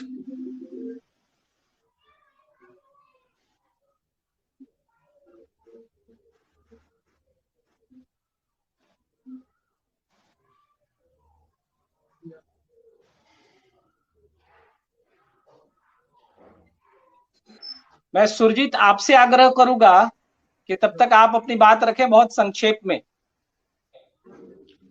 नमस्कार सभी दोस्तों को। सबसे पहले बात हम शुरुआत करते हैं कि राजनीति का गिरता स्तर। जब गिरते स्तर की बात होती है तो सबसे पहले जो मुझे बात समझ में आती है वो यह है कि राजनीति अपने आप में गिरते हुए स्तर को दिखा रहा है। राजनीति, इसका मतलब ये हो रहा है कि राज करने की नीति, जबकि हम ये दावा करते हैं और ये है भी, अगर आबादी के हिसाब से देखा जाए तो हम विश्व के सबसे बड़े लोकतांत्रिक राष्ट्र में रह रहे हैं और सबसे बड़ा लोकतंत्र भारत को कहा जाता है। तो जब लोकतंत्र की बात होती है तो यहाँ लोक नीति की बात होनी चाहिए। यहाँ कोई राज नहीं कर रहा है, कोई राजतंत्र नहीं है। तो जो राजतंत्र नहीं है तो राज की नीति क्यों है? हमें जब भी बात करनी चाहिए तो लोक नीति की बात करनी चाहिए। तो जब राज करने की नीति आई तो इससे शुरुआत हो जाती है राजनीति के गिरते स्तर की। हम शुरुआत अगर हम करें बिल्कुल एओर ह्यूम से, जो जिन्होंने कांग्रेस से स्थापना की, स्थापना होना भी एक तरीके से भारतीय राजनीति के गिरते स्तर को दिखाता है। एक अंग्रेज आता है, कांग्रेस की स्थापना करता है, उसमें बाल गंगाधर तिलक भी होते हैं और मोतीलाल नेहरू भी होते हैं। मोतीलाल नेहरू चाहते हैं कि अंग्रेजों के साथ मिलकर के कुछ सामंजस्य करके सरकार बनाई जाए और बाल गंगाधर तिलक चाहते हैं कि नहीं, हम अपने अपने बलबूते पे सरकार बनाएं। तो क्या ये यहां से शुरुआत नहीं मानी जाएगी राजनीति के गिरते स्तर की? बाद में नेहरू आते हैं। नेहरू जब 1946 में मुस्लिम लीग दंगा करता है बंगाल में, तो उनके कहने पर अंतरिम सरकार पाकिस्तान को विभाजित कर देती है। तो क्या ये कि कुछ लोगों की महत्वाकांक्षा नहीं थी कि हम अगर विभाजन कर दें तो हम किसी खास ओहदे पर बने रह सकते हैं? यहां से राजनीतिक के स्तर के गिरने की शुरुआत होती है। उसके बाद अगर हम आते हैं प्रधानमंत्री बनने की बात, तो प्रधानमंत्री जब बनाना होता है, जब सबकी सहमति बन जाती है, सरदार वल्लभ भाई पटेल को प्रधानमंत्री बनाने की बात होती है, उस वक्त फिर पंडित नेहरू बीच में आते हैं, बापू गांधी हैं, वो सपोर्ट करते हैं और पंडित जवाहरलाल नेहरू प्रधानमंत्री बन जाते हैं। क्या ये राजनीति के गिरते स्तर की शुरुआत नहीं थी? शुरुआत वहां से होती है और अंत कब होगा ये पता नहीं। अभी भी स्तर गिर रहा है। बात हम करते हैं कश्मीर के मुद्दे की, कश्मीर के स्वायत्तता की बात करते हैं, लेकिन हम ये बात नहीं करते कि अभी भी कितने शरणार्थी जो है वो शरणार्थी कैंप में पड़े हुए हैं। बात हम करते हैं कि बांग्लादेश में कितने शरणार्थी आए बाहर से, उनको अभी जब पश्चिम बंगाल का इलेक्शन हो रहा था तो वहां पे एक बहुत बड़ा मुद्दा था, शरणार्थी का बहुत बड़ा मुद्दा था। लेकिन ये नहीं बात की जाती है, ये मुद्दा नहीं बनता है कि उन शरणार्थियों के कारण पूर्वोत्तर राज्यों में कितनी परेशानियां हो रही है। वहां कितनी दिक्कतें हो रही है। एक बड़ा राजनीतिक दल है, वहां पे एक परिवार के बलिदान की बात आती है, कहते हैं एक परिवार ने बहुत बलिदान किया है, लेकिन उस परिवार के कारण जो नरसंहार हुए वो मुद्दा नहीं बनता है, उसको राजनीतिक मुद्दा नहीं बनाया जाता है। तो ये तमाम चीजें हैं, हर तरफ दंगा होता है। अब वो अल्पसंख्यक उसके लिए दोषी हैं या बहुसंख्यक दोषी हैं, ये बात की बात है, लेकिन यही मुद्दा होता है कि दोषी कौन है, क्योंकि वो वोट बैंक है, वो वोट बैंक बनता है वहां से। इस पे बात नहीं होती कि उस दंगे से जो प्रभावित हुए उसका पुनर्वास कैसे हो, ये मुद्दा नहीं बनता। तो जब इस तरीके के मुद्दे हावी होते हैं, जब इस तरह के मुद्दों पे इलेक्शन लड़ा जाता है, तो इससे राजनीति के गिरते स्तर का पता नहीं चलता क्या। तो ये तमाम पहलू सही बात है। बात करते हैं कि मुझे लगता है सुरजीत आपने बहुत ही वो नब्ज बताई है कि मुद्दे कौन आगे लाता है, उसमें कहीं ना कहीं पत्रकारों की बड़ी भूमिका है कि किन मुद्दों को ज्यादा हाईलाइट किया जाता है। और ये बहुत सही बात है कि वो पक्ष हम अक्सर ही नहीं देखते। राजनीति और पत्रकारिता का जो एक अंतर संबंध है, ज्ञानेश जी ने जिसकी प्रारंभ में चर्चा की, उस पर हमेशा चर्चा होनी चाहिए। जब हम राजनीति की बात करें तो पत्रकारिता की भी बात करें। अभी हमारे पास समय बिल्कुल कम है और 9 मिनट का समय है। इस बीच अपने 3 साथी जुड़े हैं। मैं सत्यन, अगर आपका ऑडियो ठीक हो गया हो तो आप अपनी बात रखें। So I think it's okay right now. To begin with, a quick reminder of 3 recent episodes that has drawn attention of the entire citizen. Number 1 is central government's response to COVID crisis. Second is opposition's role during pandemic, and third is center-state relation, questioning the very tenet of this federal structure of our country that has its genesis in the recent proposed meeting between PM and West Bengal Chief Minister Mamata Banerjee. To begin with, I shall raise some valid points and related points with regards to the central government, the role during pandemic. I would like to ask simple, does it need any toolkit to explain how people across the country, even in the central city, capital city of our country, left to Bhagwan Bharose for everything necessary to protect life of the citizen? Is it not the responsibility of the central government to prepare for the second wave of corona pandemic a bit early? A country where to meet the WHO recommendation, we need approx 4,55,478 more doctors and 18 lakh plus nurses. And tell me whose responsibility it is. Criticizing prior government for every failure is an excuse for the incumbent government, because people choose a new leader, a new government with a hope of change and respite, rather not to listen that what previous governments have done so far. If the present government has the audacity to abrogate Article 370 from Kashmir, sorting out many more complex problems like triple talaq, Ayodhya issue, then why not COVID crisis?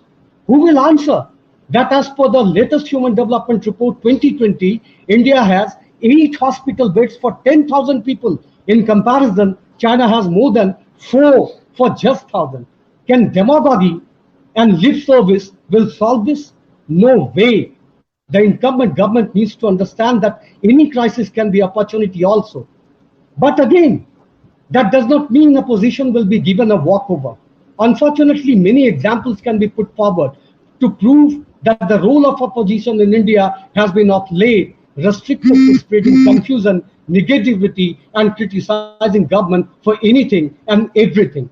The toolkit conspiracy is one glaring example. However, with PM Modi at the helm of affairs, this has become order of the day for the opposition, which is not healthy either. No thinking citizen can accept that. Abuse and personal remark can be heard at Prime Minister. From Maut Ka Saudagar to Chaukidar Chor Hai campaign against PM Modi is no healthy democracy. I wish in politics the opposition needs more careful and concerning. Where there is time to fight a common enemy unitedly, it's pity the performance of opposition is sordid and deplorable. And what to say about a quarreling CM of West Bengal, who is presently basking in the glory of a recent electoral victory, out to degenerate and demoralize the PM. Every thinking citizen knows this, that 10 years of Mamata Banerjee's rule in Bengal is a report card of no industrial development, tattering health infrastructure, Muslim appeasement, divisive politics, and battering agriculture. But she demands justification for everything from the central government. Such political change is dangerous, my friend. Even it can hit Satyen, hard I'm sorry, the I will have to central structure interrupt. of the country as well. Satyen. Just I'm completing. But I have a hope. Show the utility of a salutary dictum that while governments may have their way, the opposition must have its say, is highly infectious for the healthy of Indian politics, and it must be stopped at any cost. Thanks. Thank you. I think, Satyen, you have brought a very relevant point, the role of opposition. How is it has degraded, and what the role they should have played, they are not playing that. That is also a great factor, that somewhere that role nobody is there to play. The opposition should have played. Very rightly you have said, we can have different altogether a session for this.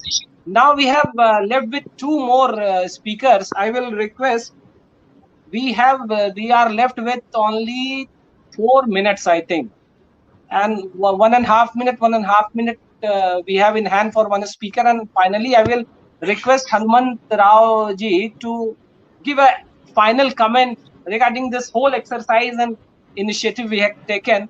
I will request Vibhuti Mishra ji.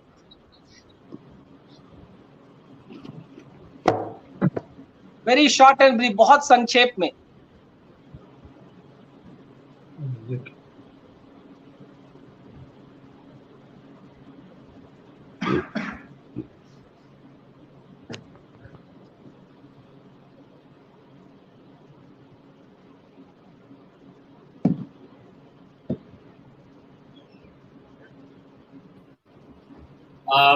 Shyam ji, थोड़ा सा ये सूचित करना था कि अपने पास समय है, जो अपने को थोड़ा सा टाइम का इसमें इशू आ रहा था टेक्निकल वाला, वो नहीं है.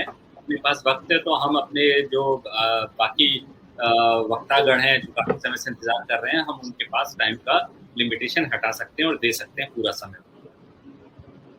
ठीक है. अभी एक बार अभी विभूति जी बोल लें और फिर निरंजन जी बोल रहे हैं, फिर एक बार फाइनल कमेंट के लिए हम लोग फिर आ जाएंगे. तो इस रूप में चलते हैं. मैं विभूति जी को दोबारा ऐड कर लेता हूँ, वो शायद एग्जिट हो गए थे, आ गए हैं, दोबारा ऐड कर लेता हूँ.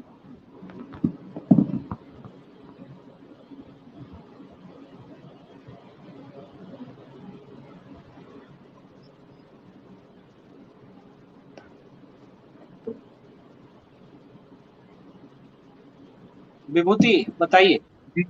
जी आवाज आ रही है? जी बिल्कुल. देखिए, पॉलिटिक्स या राजनीति जो है अपने आप में बड़ा शब्द है, व्यापक शब्द है, जन कल्याण का शब्द. लेकिन आप सामान्य बातचीत में भी कहीं अगर ये बात करें और बोले या उसको ये लगे कि आप उसके साथ पॉलिटिक्स कर रहे हैं, राजनीति कर रहे हैं, तो देखिए कितना इसका नकारात्मक अर्थ है. ये राजनीति की स्थिति है.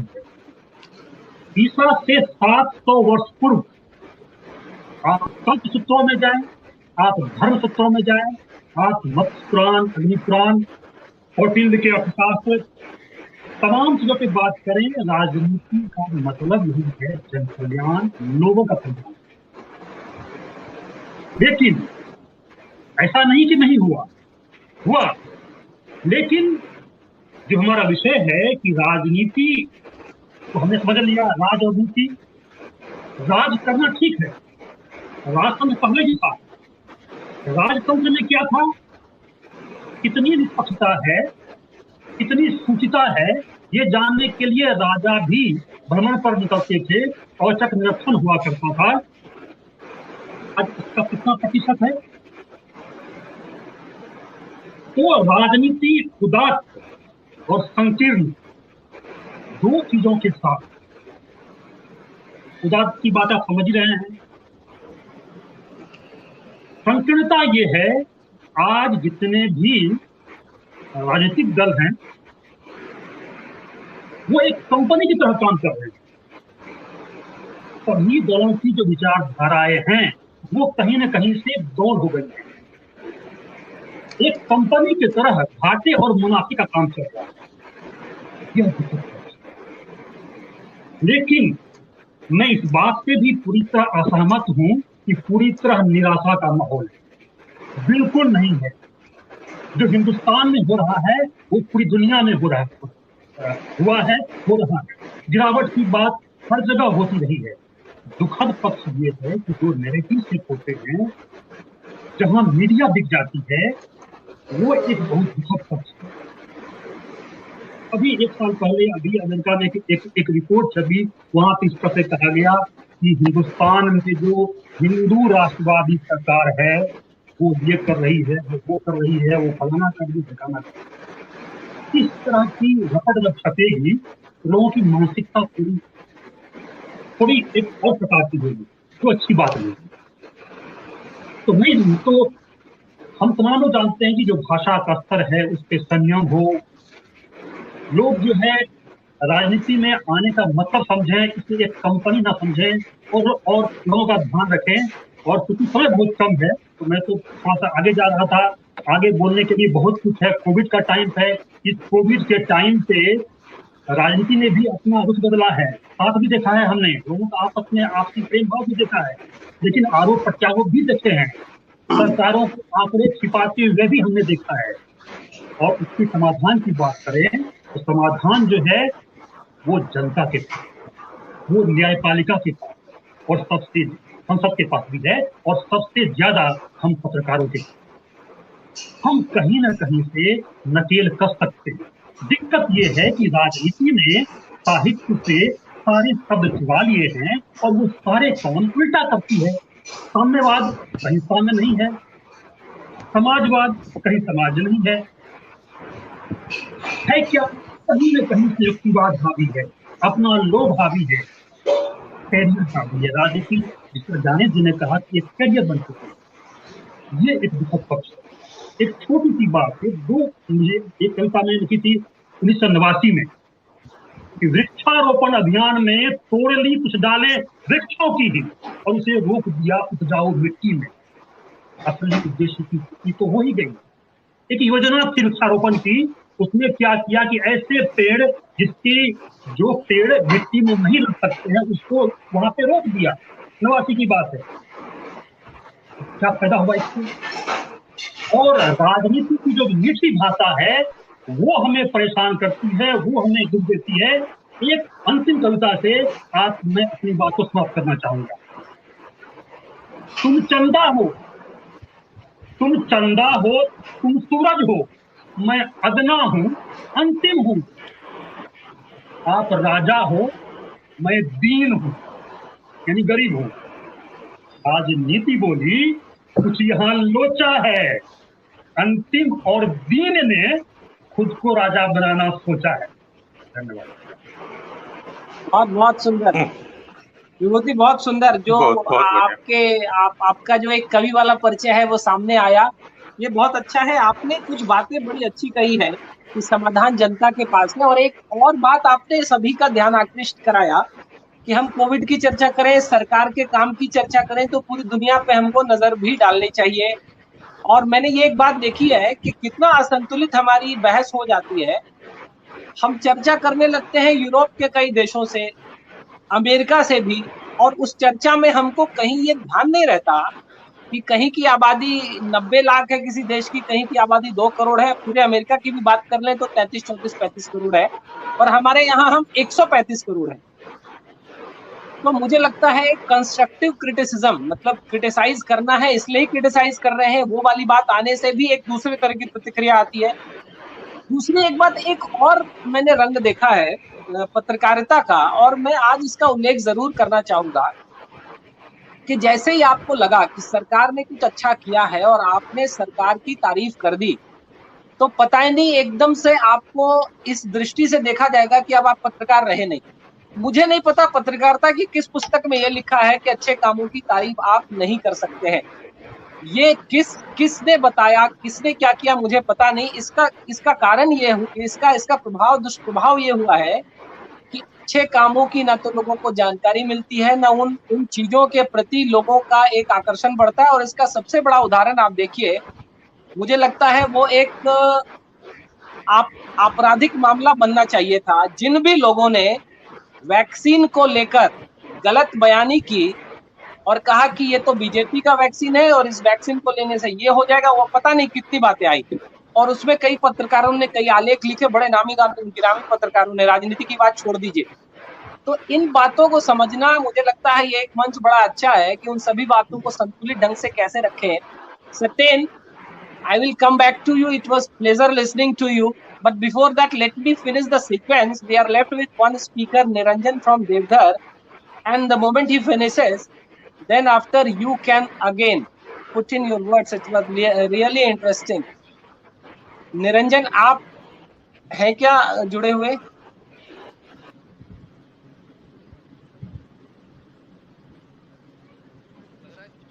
निरंजन हमारे साथी और बहुत बहुत तीक्ष्ण विवेचक हैं, आलोचक हैं और बड़े स्पष्ट बेबाक रूप से अपनी बात रखते हैं। निरंजन,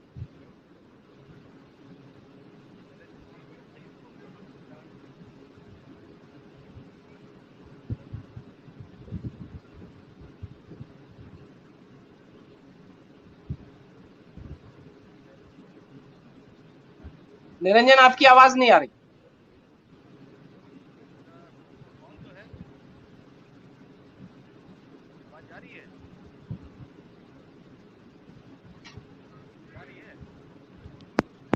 नहीं, बिल्कुल कम आ रही है। आपको ऑडियो का प्रॉब्लम है।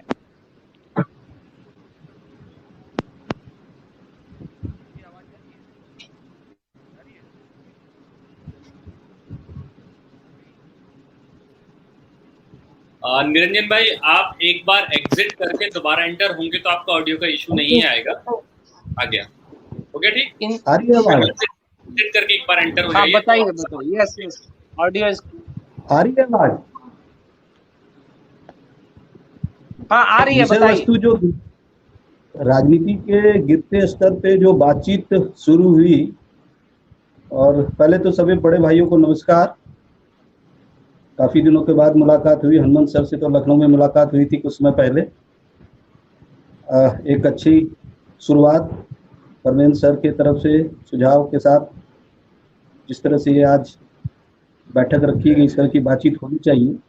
चर्चा के विषय में मैं ये कहना चाहूँगी, कोई भी चर्चा अपने आप में काफ़ी सार्थक होती है। सिरे से किसी चर्चा को खारिज कर देना न्यायोचित नहीं हो सकता है। राजनीति के गिरते स्तर के इतिहास और तमाम पहलुओं पर अगर हम जाएं या सोचें, और ताज़ा प्रकरण माननीय प्रधानमंत्री या माननीय मुख्यमंत्री ममता बनर्जी के बीच के जो इंसिडेंट, जो भी घटनाएं हुई, उन सब से इतर अगर पुरानी चीज़ों को हम देखें, कुछ उदाहरण लें, तो अगर हम शुरुआत करें तो लाल बहादुर शास्त्री की हम बात करते हैं।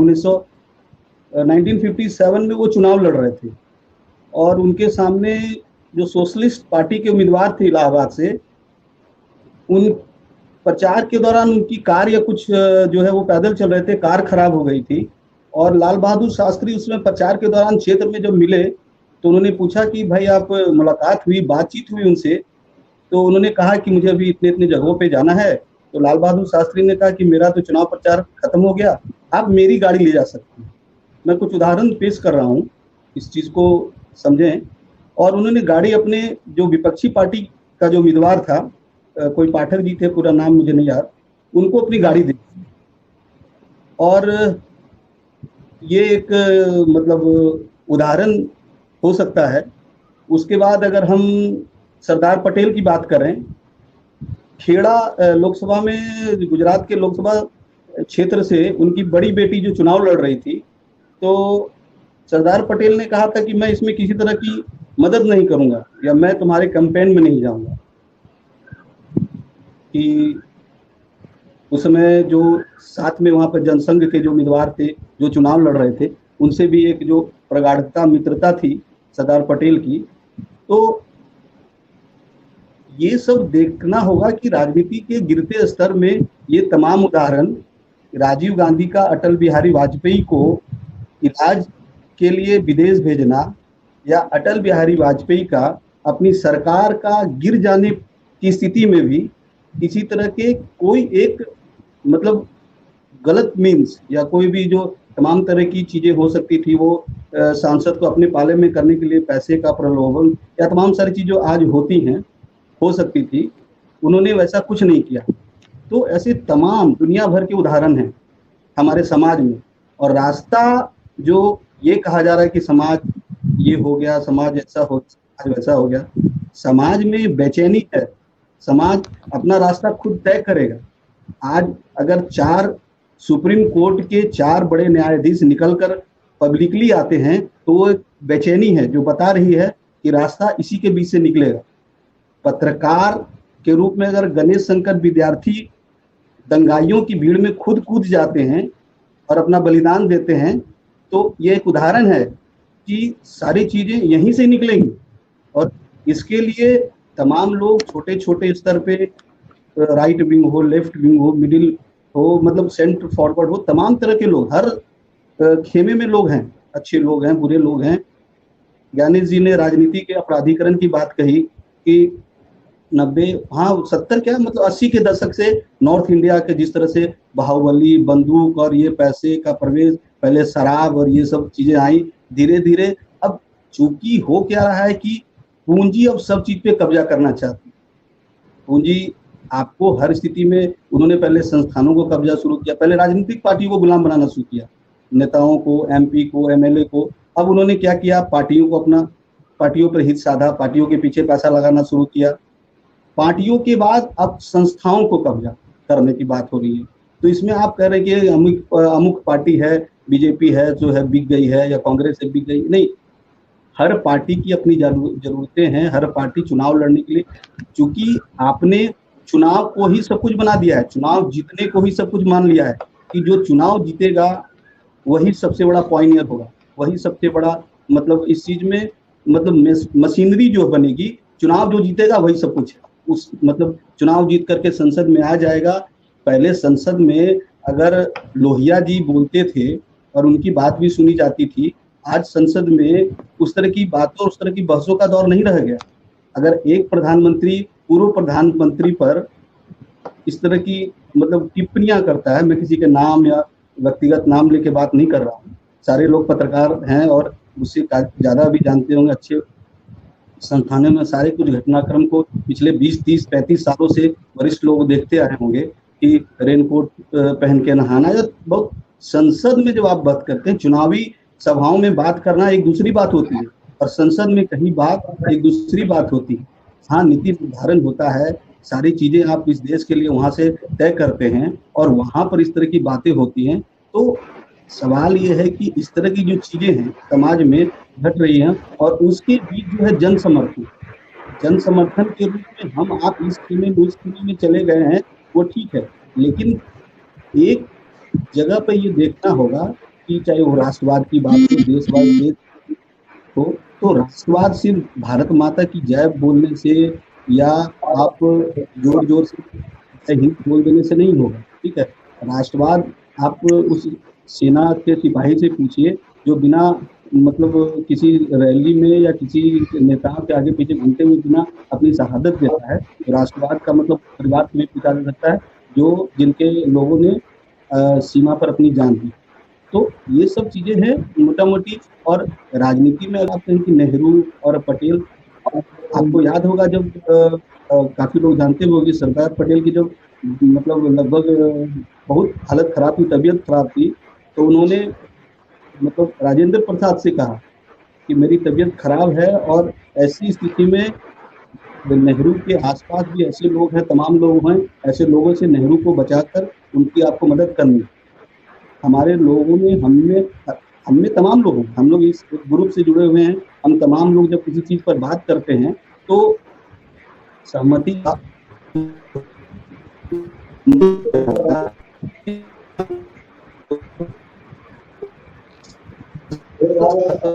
संजय, आपका नेटवर्क थोड़ा कमजोर हो रहा है।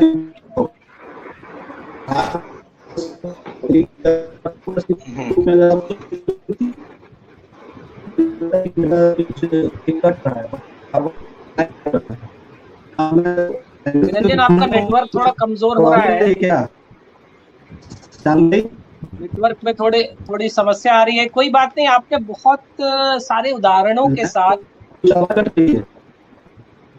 हेलो, आपका बहुत बहुत धन्यवाद निरंजन। आपने बहुत सारे उदाहरणों के साथ बड़ी अच्छी बातें रखी हैं और जाहिर है कि ऐसी बातें हम लोगों के सामने नहीं आ पाती, और मैं विश्वास के साथ कह सकता हूँ कि ऐसे उदाहरण हमको आज भी मिलते हैं हमारे आसपास। हम जानते हैं कि दो विरोधी विचारधाराओं के पार्टियों के नेता और आपस में इतने अच्छे संबंध होते हैं, कईयों के बीच तो पारिवारिक संबंध होते हैं। और ऐसा है, कहीं ना कहीं पत्रकारिता का भी एक गुण दोष है कि हम वैसी ही बातों को सामने लाते हैं जो नकारात्मक होती हैं और उसी ओर हमारा ध्यान जाता है।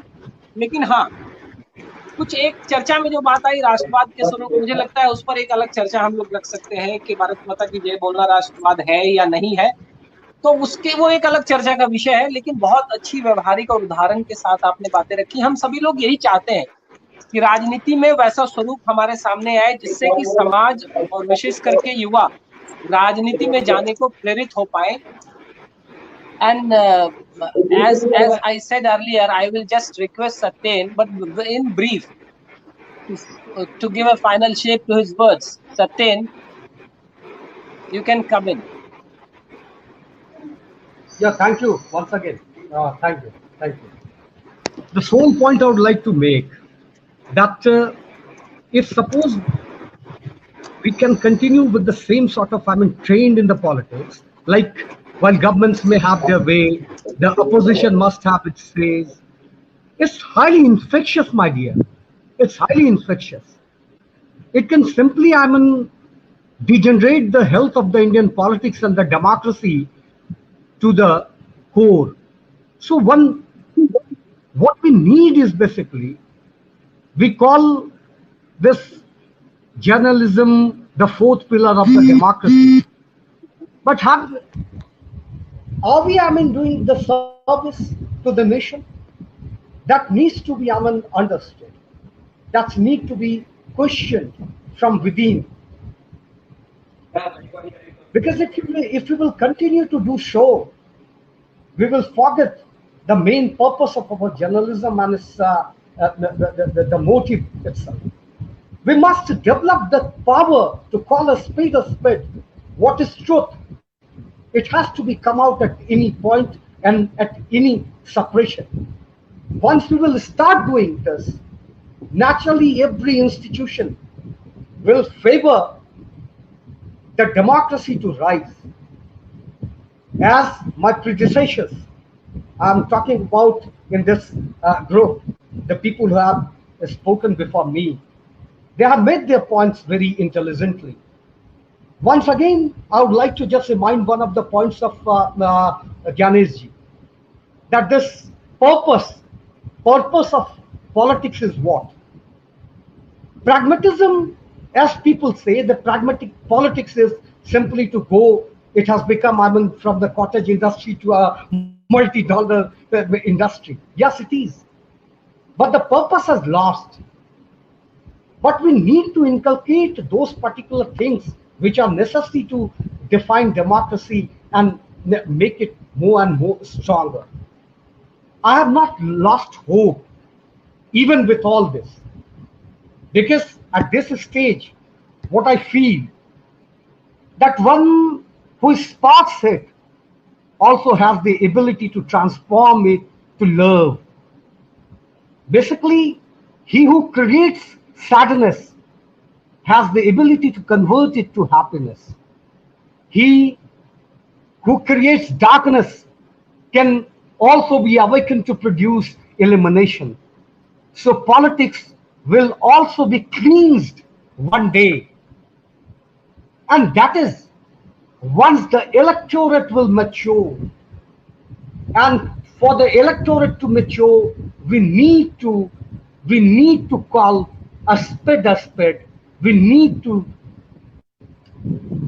just firmly remain with the power of the truth.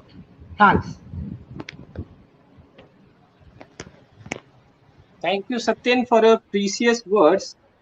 And again, you have emphasized the role of the common citizen. as stronger they are, as mentally very sharp they are to analyze the things, that will change the scenario. And I will just say one thing, that while criticizing or while praising, we have to be balanced. Both the things are necessary, but at the time we have to be balanced, we have to be articulate, and we have to be in sync with the time, what is the necessary of the time, and keeping in mind the greater need of our country as a whole. We don't have to be partisan. I think we all are in agreement of these all elements which we have discussed at large, and we will have to close the discussion. And at last मैं request करूंगा, अभी अपने 3 वरिष्ठ सहयोगी जुड़े हैं, मैं ज्ञानेश जी से और प्रमेंद्र जी से और राव साहब से एक फाइनल कमेंट, एक अपने इस प्रयास को लेकर भी और इन सारी चर्चा को लेकर भी 1-1 मिनट में वो फाइनल कमेंट आए, then we will close the discussion. Gyanesh ji. हाँ जी, 2 बातें हैं इसमें। एक तो प्रयास अच्छा है, और दूसरी बात ये कि बीच में जो टॉपिक है कि राजनीति का स्तर जो गिरता जा रहा है, हम लोग को इस पर चर्चा करनी चाहिए थी, न कि राष्ट्रवाद। और दूसरी बात, जो आप जो एक बात कह रहे थे कि वो वैक्सीन को लेकर के कितने लोगों ने क्या लिखा, पत्रकारों को पॉजिटिव लिखना चाहिए कि नहीं लिखना चाहिए, उसमें भी स्पष्ट है कि देखिए, सरकार के पास जो अच्छा काम है उसको लिखना चाहिए, लेकिन सरकार के पास ये बात बताने के लिए कि वो अच्छा काम कर रही है, उसके पास विज्ञापन होता है, पीआर होता है, जनसंपर्क विभाग होता है। पत्रकारों का अभी तक जो मान्यता है, कोई धर्म ग्रंथ नहीं है इसका, कि वो जनता की आवाज होती है, जो विपक्ष होती है, जिसके पास ऐड का कोई रेवेन्यू नहीं देता है, वो नहीं डालता है ये टीवी चैनल पर विज्ञापन। तो हमें विपक्ष की आवाज बननी चाहिए। एक मोटा कॉन्सेप्ट है, परसेप्शन है, ऐसा नहीं कि ये कोई धर्म ग्रंथ है। पहली बात, मैं इस पर कोई बहुत ज्यादा नहीं फोकस करूंगा, लेकिन पत्रकारों को हर चीज में नहीं पढ़ना चाहिए। और किसी वक्ता ने अच्छी बात कही थी कि पहले से ज्यादा सहभागिता बढ़ी है मौजूदा दौर में, लेकिन हम जो चर्चा कर रहे थे कि पत्रकारिता राजनीति का असर गिर गया है, तो मैं इस टॉपिक के अस्तित्व पर या इसके विषय पर नहीं कम, मैं कह रहा था कि देखिए, राजनीति का असर इतना गिर चुका है कि इस पर चर्चा करना बेमानी है। मेरा कहने का सिर्फ ये था, मतलब कि देखिए, राजनीति अब कॉर्पोरेट हो गया है, कॉर्पोरेट हो गया, पहले समाज सेवा था। और दूसरी बात, राजनीति का जो स्तर है, लखनऊ में था राजनाथ सिंह के चुनाव प्रचार के दौरान में अपोजिट पार्टी के आचार्य प्रमोद कृष्णम मेरे सामने में कचहरी में मिले, उनके राजनाथ सिंह के सुपुत्र ने मेरे सामने उनका पैर छूकर प्रणाम किया, आशीर्वाद दिया। दोनों चुनाव लड़ रहे थे, ये मुख्य इसके कैंपेन कर रहे थे, मैंने वो आंखों से देखा। तो राजनीति का स्तर ये भी देखा है हमने इस मौजूदा दौर में भी, जहां हम चर्चा कर रहे हैं कि राजनीति का स्तर गिर गया। तो बहुत सारी चीजें हैं, लेकिन मेरा इस टॉपिक पर इसलिए मैंने कमेंट किया था कि देखिए, राजनीति का पहले हम लोग चर्चा कर रहे थे कि अपराधीकरण का, अब चूंकि स्तर इतना गिर गया है, हमें राजनीति में कॉर्पोरेट जो घुस गया है ना, उस पर चर्चा करनी चाहिए, उसका समाधान ढूंढना चाहिए। क्योंकि राजनीति का स्तर निम्न होते जा रहा है, या जो भी समाज में घटित देखने को मिल रहा है, इसमें कॉर्पोरेट लॉबी काफी ज्यादा घुस चुका है, और मुझे लगता है कि ये एक बड़ा विजय है। दूसरी बात, लास्ट कमेंट में कहूंगा, चर्चा तो बहुत अच्छी रही, और हम लोग पहली बार चर्चा कर रहे हैं, तमाम मित्र हमारे अति उत्साह में हर तरह की बात उन्होंने रखी अपने स्तर से, लेकिन अगले बार हम लोग चर्चा करें तो फर्स्ट लाइन हो कि उस पर सब लोग पढ़ाई लिखाई करके आएंगे, हम लोग सब लोग, और उन्हीं मुद्दे पर ही टिके रहेंगे। क्योंकि देखिए, बात से निकलेगी तो पता नहीं कहाँ कहाँ हर बात को हम लोग छेड़ते रहेंगे। राष्ट्रवाद भी आज की तारीख में सबसे बड़ा एक टॉपिक है, राष्ट्रवाद और राष्ट्रवादी पत्रकार, ये सबसे ज्यादा चर्चा में है इस वक्त अभी, तो हमें उसका भी ख्याल रखना होगा। अगली बार उसकी चर्चा राष्ट्रवादी सरकार भी है,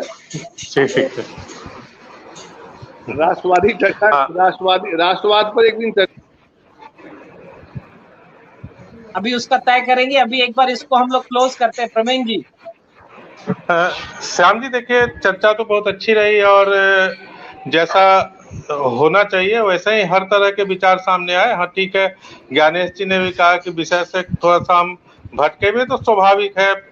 वो होता है, जब चर्चा चलती है तो कई चीजें उसके साथ जुड़ जाती है। केंद्रित रहने की कोशिश करते हैं तो उससे क्या होता है कि वक्त की मतलब पाबंदी के मुताबिक सारी चीजें आ जाती है। तो देखिए श्याम जी, इसमें क्या है, जो राजनीति की बात, जो टॉपिक हमने रखा था, दो तरह की सोच होती है। एक वर्ग सहयोग की होती है, एक वर्ग संघर्ष की होती है।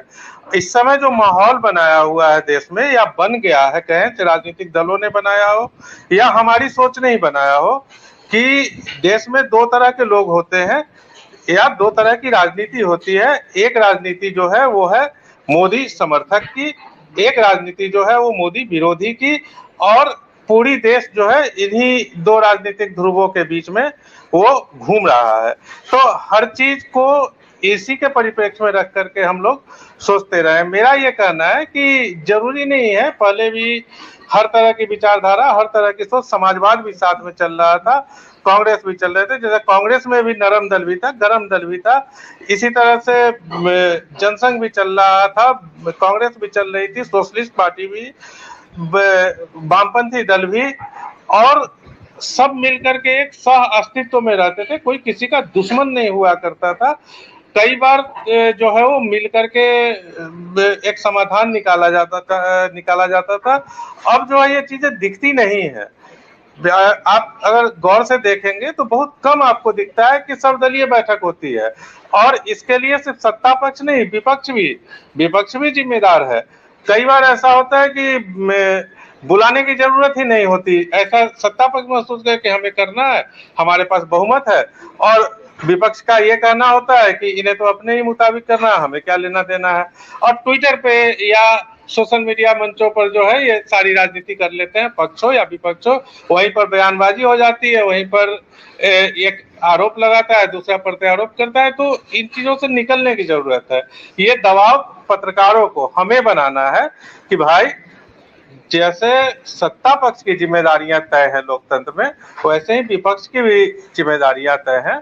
बिना सशक्त विपक्ष हो या जो जनता चुने उसके मुताबिक जो भी विपक्ष सामने आए, उनको छोड़ करके आप नहीं चल सकते कि हमारे पास बहुमत वाली सरकार, श्याम जी, इंदिरा जी की भी सरकार थी, लेकिन इमरजेंसी लगा दी उन्होंने। तो हम ये नहीं कह सकते कि बहुमत की सरकार के फैसले हमेशा देश हित में होते हैं और जनहित में होते हैं।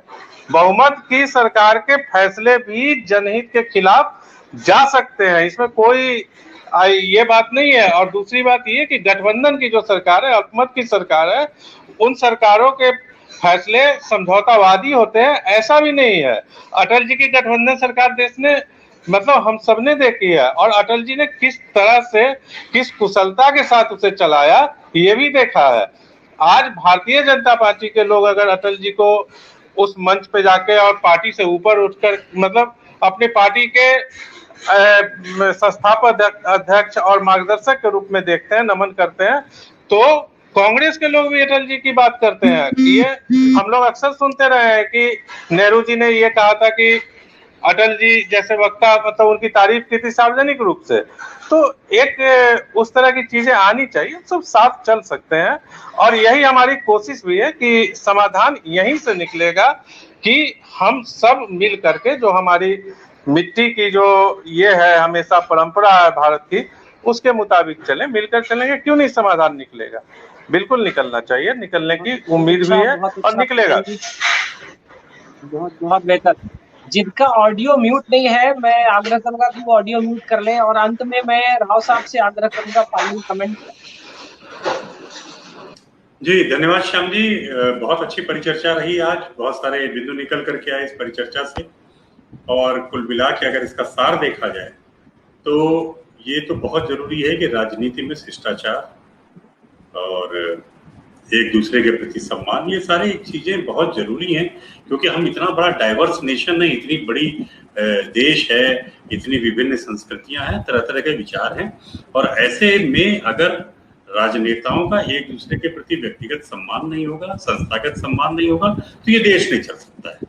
कोई भी किसी भी पद पे बैठे, मैंने जैसा शुरू में भी कहा था कि यदि विपक्ष के नेता को बुलाना ही था तो एक बार मुख्यमंत्री से अगर इसकी ऑफ द रिकॉर्ड चर्चा हो जाती तो शायद इतना बड़ा बखेड़ा नहीं खड़ा होता।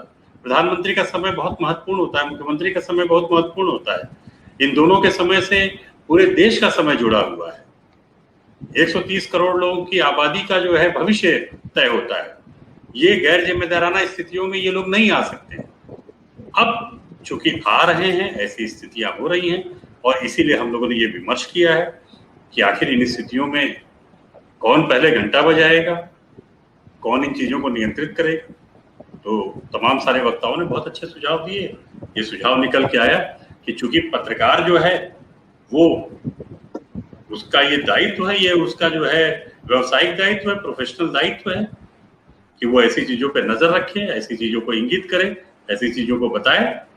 और जो बिल्ली के गले में घंटी बांधने वाली जो बात है, इसके लिए पत्रकार को आगे आना पड़ेगा और उसी को घंटी बांधनी पड़ेगी, चाहे वो मोदी जी के गले में घंटी बांधनी हो, चाहे ममता जी के गले में घंटी बांधनी हो। मेरे कहने का मतलब कि बड़े से बड़े राजनेता को भी अगर आईना दिखाना हो तो पत्रकार को ही आना पड़ेगा, घटनाओं को उसकी गति में पकड़ना होगा और उसके लय और ताल को ठीक करना होगा। ये काम पत्रकार है।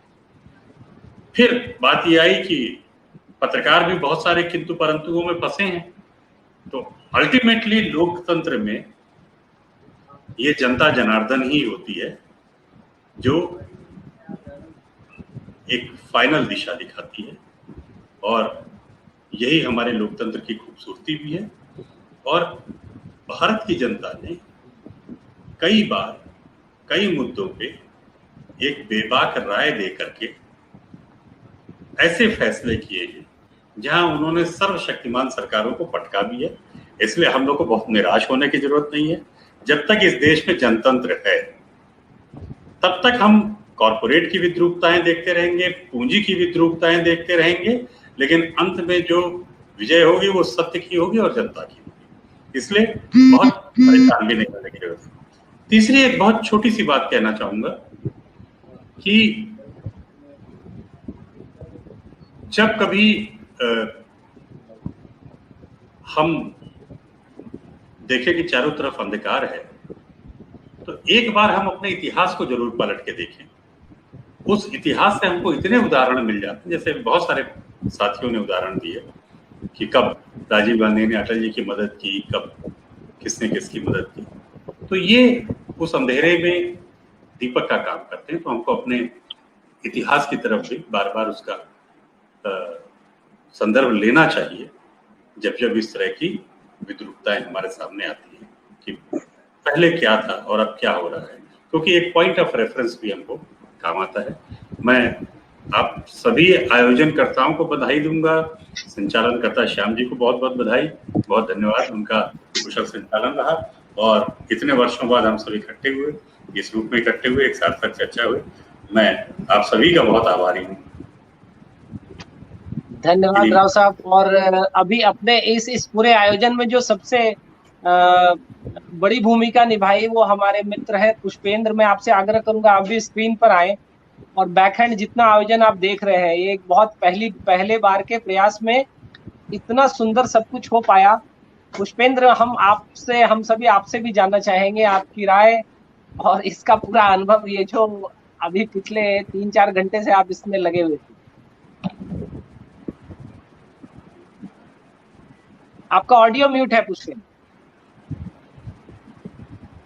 दो हिस्सों में अपनी बात कहना चाहूंगा। कल परमीन जी ने बोला ही था कि मैं क्यों नहीं वक्ताओं में अपना नाम लिखता हूँ। तो बेसिकली कल ही मेरे एग्जाम की लिस्ट आई है, क्योंकि मैं इस जर्नलिज्म को 20-21 साल हो गए करते करते, तो दिमाग में कुछ खराब आते इन द सेंस कि जिन चीज़ों पे हम चर्चा कर रहे हैं ये चीज़ें मुझे कभी LLB के जरिए करनी है। कुछ एक्सपीरियंसेस ऐसे रहे, लगा कि ये पत्रकारिता से अकेले काम नहीं होगा, कोर्ट के अंदर भी एक लड़ाई लड़ी जाती है जहाँ जरूरी है। क्योंकि अभी तक अनुभव ये रहा है पत्रकारिता में हंगामे ज्यादा होते हैं, काम नतीजे कम होते हैं। तो नतीजा चाहिए तो आपको वहां जाना पड़ेगा, और वो मैं पिछले 3 साल से चीजें कर रहा हूँ। तो मैंने नतीजे देखे हैं, कोर्ट कचहरी में हासिल किए हैं। तो मैं LLB कर रहा था, मेरा 2nd सेमेस्टर है, 10 दिन के बाद एग्जाम है, इसलिए मैं समय नहीं निकाल पा रहा था इसके लिए। लेकिन फिर भी जो चीजें मेरे रूटीन की पढ़ाई की आदत की वजह से नॉलेज गेन की है वो मैं शेयर करना चाहूंगा। राजनीति के बारे में ऑलरेडी सुरजीत बहुत अच्छे से बता चुके हैं कि राजनीति, राज करने की नीति और ये सब जो चाणक्य की कई बातें बहुत अच्छे से बताई है। पर एक सिंपल सी चीज देखिए, अगर राजनीति है तो आप और हम एक जिंदा देश में रह रहे हैं। अफ्रीका में 54 देश है, 27 देशों में गृह युद्ध है। क्या वहाँ राजनीति है? राजनीति नहीं है। हम यहाँ बात से बात कर रहे हैं, वहाँ गोली से बात की जाती है। 57 देश हैं एक स्पेशल कैटेगरी के लोगों के, कहाँ राजनीति है? वहां तो बोलने की परमिशन तक नहीं है। यूरोप, क्या राजनीति वहां पर नहीं है? आप देखिए वहां कितने देशों में हालात खराब है जहां बोलने की परमिशन नहीं है। गिने चुने देश हैं इन 200 देशों में से जहां एक्चुअल में राजनीति हो रही है, और हिंदुस्तान उनमें से एक। अगर राजनीति होगी तो विकास का रास्ता खुलेगा। जहां राजनीति नहीं होगी वहां अफगानिस्तान, ईरान और इराक जैसे देश बन जाएंगे। राजनीति है यानी कि विपक्ष है, वहां पर विपक्ष जिंदा है, अपनी बात रख सकता है। और राजनीति, एक बहुत अच्छी बात से मैं कनेक्ट करना चाहूंगा, रतन टाटा ने बोला था कि हमारी लाइफ जो है ना वो ईसीजी मशीन की तरह है, अप डाउन होते हैं। अगर हमारा ईसीजी मशीन से जब चेकअप होता है तो हार्ट बीट अप डाउन होती है यानी कि जिंदा है, और जब ईसीजी मशीन की लाइन प्लेन हो जाती है यानी कि आप मर गए। तो राजनीति जो है वो देश की ईसीजी मशीन की तरह है, बुरा वक्त अच्छा वक्त दोनों आएगा। आप ज्यादा बड़ी बात नहीं कहूंगा, मुझसे पहले के बहुत सारे, क्योंकि जब हम लोग ईटीवी फाउंडर्स में से जो लोग हैं, सबसे कम एज वाला मैं तब भी था, आज भी हूँ। उस चीज को आप देखिए, जिन लोगों ने इमरजेंसी देखी है उस दौर में या 10 साल पहले तक सिर्फ धर्म और जात पात की राजनीति थी। 2014 के बाद पहली बार है जहां विकास की बात आप कर रहे हैं, और अब वोट भी उसी पर मिल रहे हैं। गांव का आदमी भी कहता है कि वह नेता को भाई तू वोट देगा तभी तुम्हें वोट तभी मिलेगा जब तू मेरे घर की सड़क ला के, घर तक सड़क ला के देगा। तो ये बदलाव है। आपको जब युद्ध के मैदान में आप डटे रहेंगे तभी आप युद्ध जीत पाएंगे। और राजनीति में ये जो खराब चीज है, जो ज्ञानेश जी का मुद्दा, वो पॉइंट बिल्कुल सही है, उसमें कहीं आपत्ति नहीं है। लेकिन यह है कि अगर हम मैदान ही छोड़ देंगे तो युद्ध क्या जीतेंगे? सिस्टम में रह के आपको सिस्टम बदलना पड़ेगा, राइट। और इन सब चीजों के लिए नेता बिल्कुल जिम्मेदार नहीं है। मैं कहता हूँ जिम्मेदार तो हम लोग हैं। क्यों तमिलनाडु में आदमी जो एक शराब की बोतल के लिए वोट दे देता है, महिला एक साड़ी के लिए वोट दे देती है, नेताओं को खराब कौन कर रहा है? हम कर रहे हैं ना। तो उनको हम जिम्मेदार ठहरा, उसके बाद तो हम लोग जिम्मेदार हैं। मतलब हम अपनी वैल्यू ये तय करके बैठे हैं, हमारी वैल्यू 500 रुपए की एक साड़ी, 100 रुपए की एक शराब की बोतल, या एक टीवी का ऑफर, या 72,000 रुपए का ऑफर, सिर्फ इतनी है हमारी वैल्यू। इसके लिए हम उन्हें वोट दे रहे हैं, वो हमें उल्लू बना रहे हैं।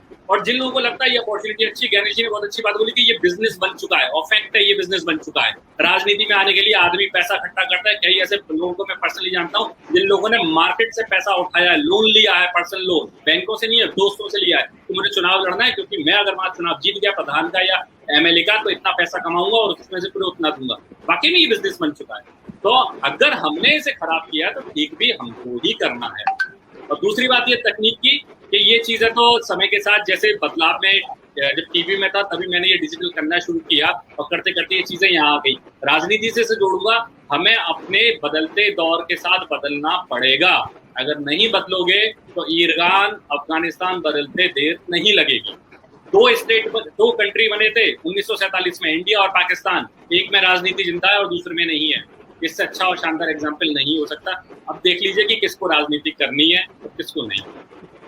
That's it.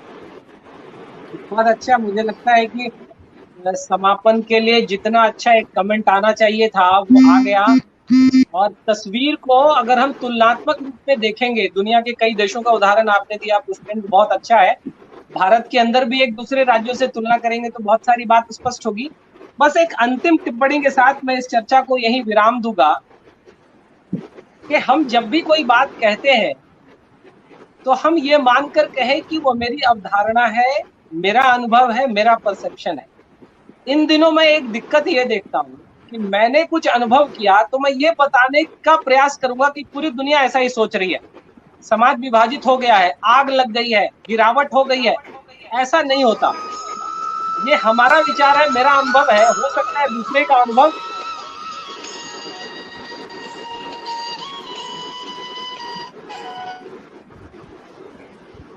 दूसरे का अनुभव इससे एकदम इतर हो, और उसके अनुभव को भी सम्मान देना, स्थान देना। एक उदाहरण मैं हमेशा देता हूँ कि अपनी संस्कृति संवाद की संस्कृति रही है। संवाद से हम आगे बढ़े, चाहे वो जनक याज्ञवल्क्य संवाद हो, शंकराचार्य और माँ भारती का संवाद हो, या अर्जुन कृष्ण का संवाद हो, या राम रावण और राम कुंभकर्ण का संवाद हो।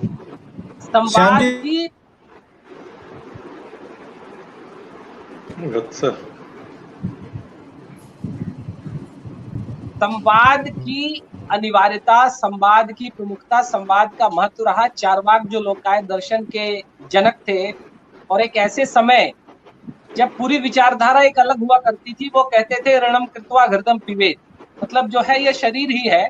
और भौतिकतावादी दर्शन जिसका आज हम लोगों को प्रत्यक्ष सामना करना पड़ रहा है, वो उस युग में वो ऐसा कहते थे। लेकिन ऐसी भी बातें सामने आती हैं कि उस अवस्था में भी, उन बातों को रखते हुए भी, जब वो सभा में बोलते थे तो उन्हें ससम्मान सुना जाता था। एक विचार को एकदम से खारिज कर देना, ये ऐसा कभी नहीं रहा। मेरे ख्याल से आज भी ऐसा नहीं होना चाहिए। हम ऐसा सोच रहे हैं पूरी दुनिया ऐसी हो गई है, ऐसा नहीं है। और हमारे साथ वत्सल जुड़े हुए हैं और आप अंत में आए हैं। आप बहुत संक्षेप में वत्सल अगर आप कुछ कहना चाह रहे हैं तो अब हम लोग समाप्ति की ओर। नहीं, आप सब इतने सीनियर हैं कि मैं हार्डली 1 मिनट लूंगा। मेरी हालत में जिस तरीके से रिएक्ट कर रहा था वो आपको डेमोक्रेसी और पत्रकारिता दोनों बता रही होगी, ठीक है।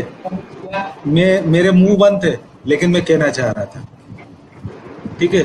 तो यही इस वक्त सच्चाई है, जो टेलीविजन की सच्चाई है। बहुत सारे बड़े बड़े लोगों ने शास्त्री जी, नेहरू जी, वाजपेयी जी और तमाम उदाहरण दिए। मैं नहीं जाता क्योंकि नई जनरेशन जो है और जो अगला वोटर है वो भी उसमें नहीं जाना चाहते, क्योंकि वो भी उतना पढ़ता नहीं। सवाल एक आया कि आज दो बड़ी चीजें हैं कि एक तो पत्रकारिता दिवस है और एक आज मोदी जी के 7 साल पूरे हो गए। तो उत्पल देव कौशिक का ना होना सबसे बड़ा अखरता है 7 साल होने पे। सबसे पहले तो उनको बधाई देना है अनौपचारिक तौर पे, तो उनको दे दी जाए बधाई। और बाकी लोग तो चूंकि मॉडरेट रहते हैं। मैं एक चीज कहूंगा कि बहुत व्यवहारिक बात बोलता हूँ।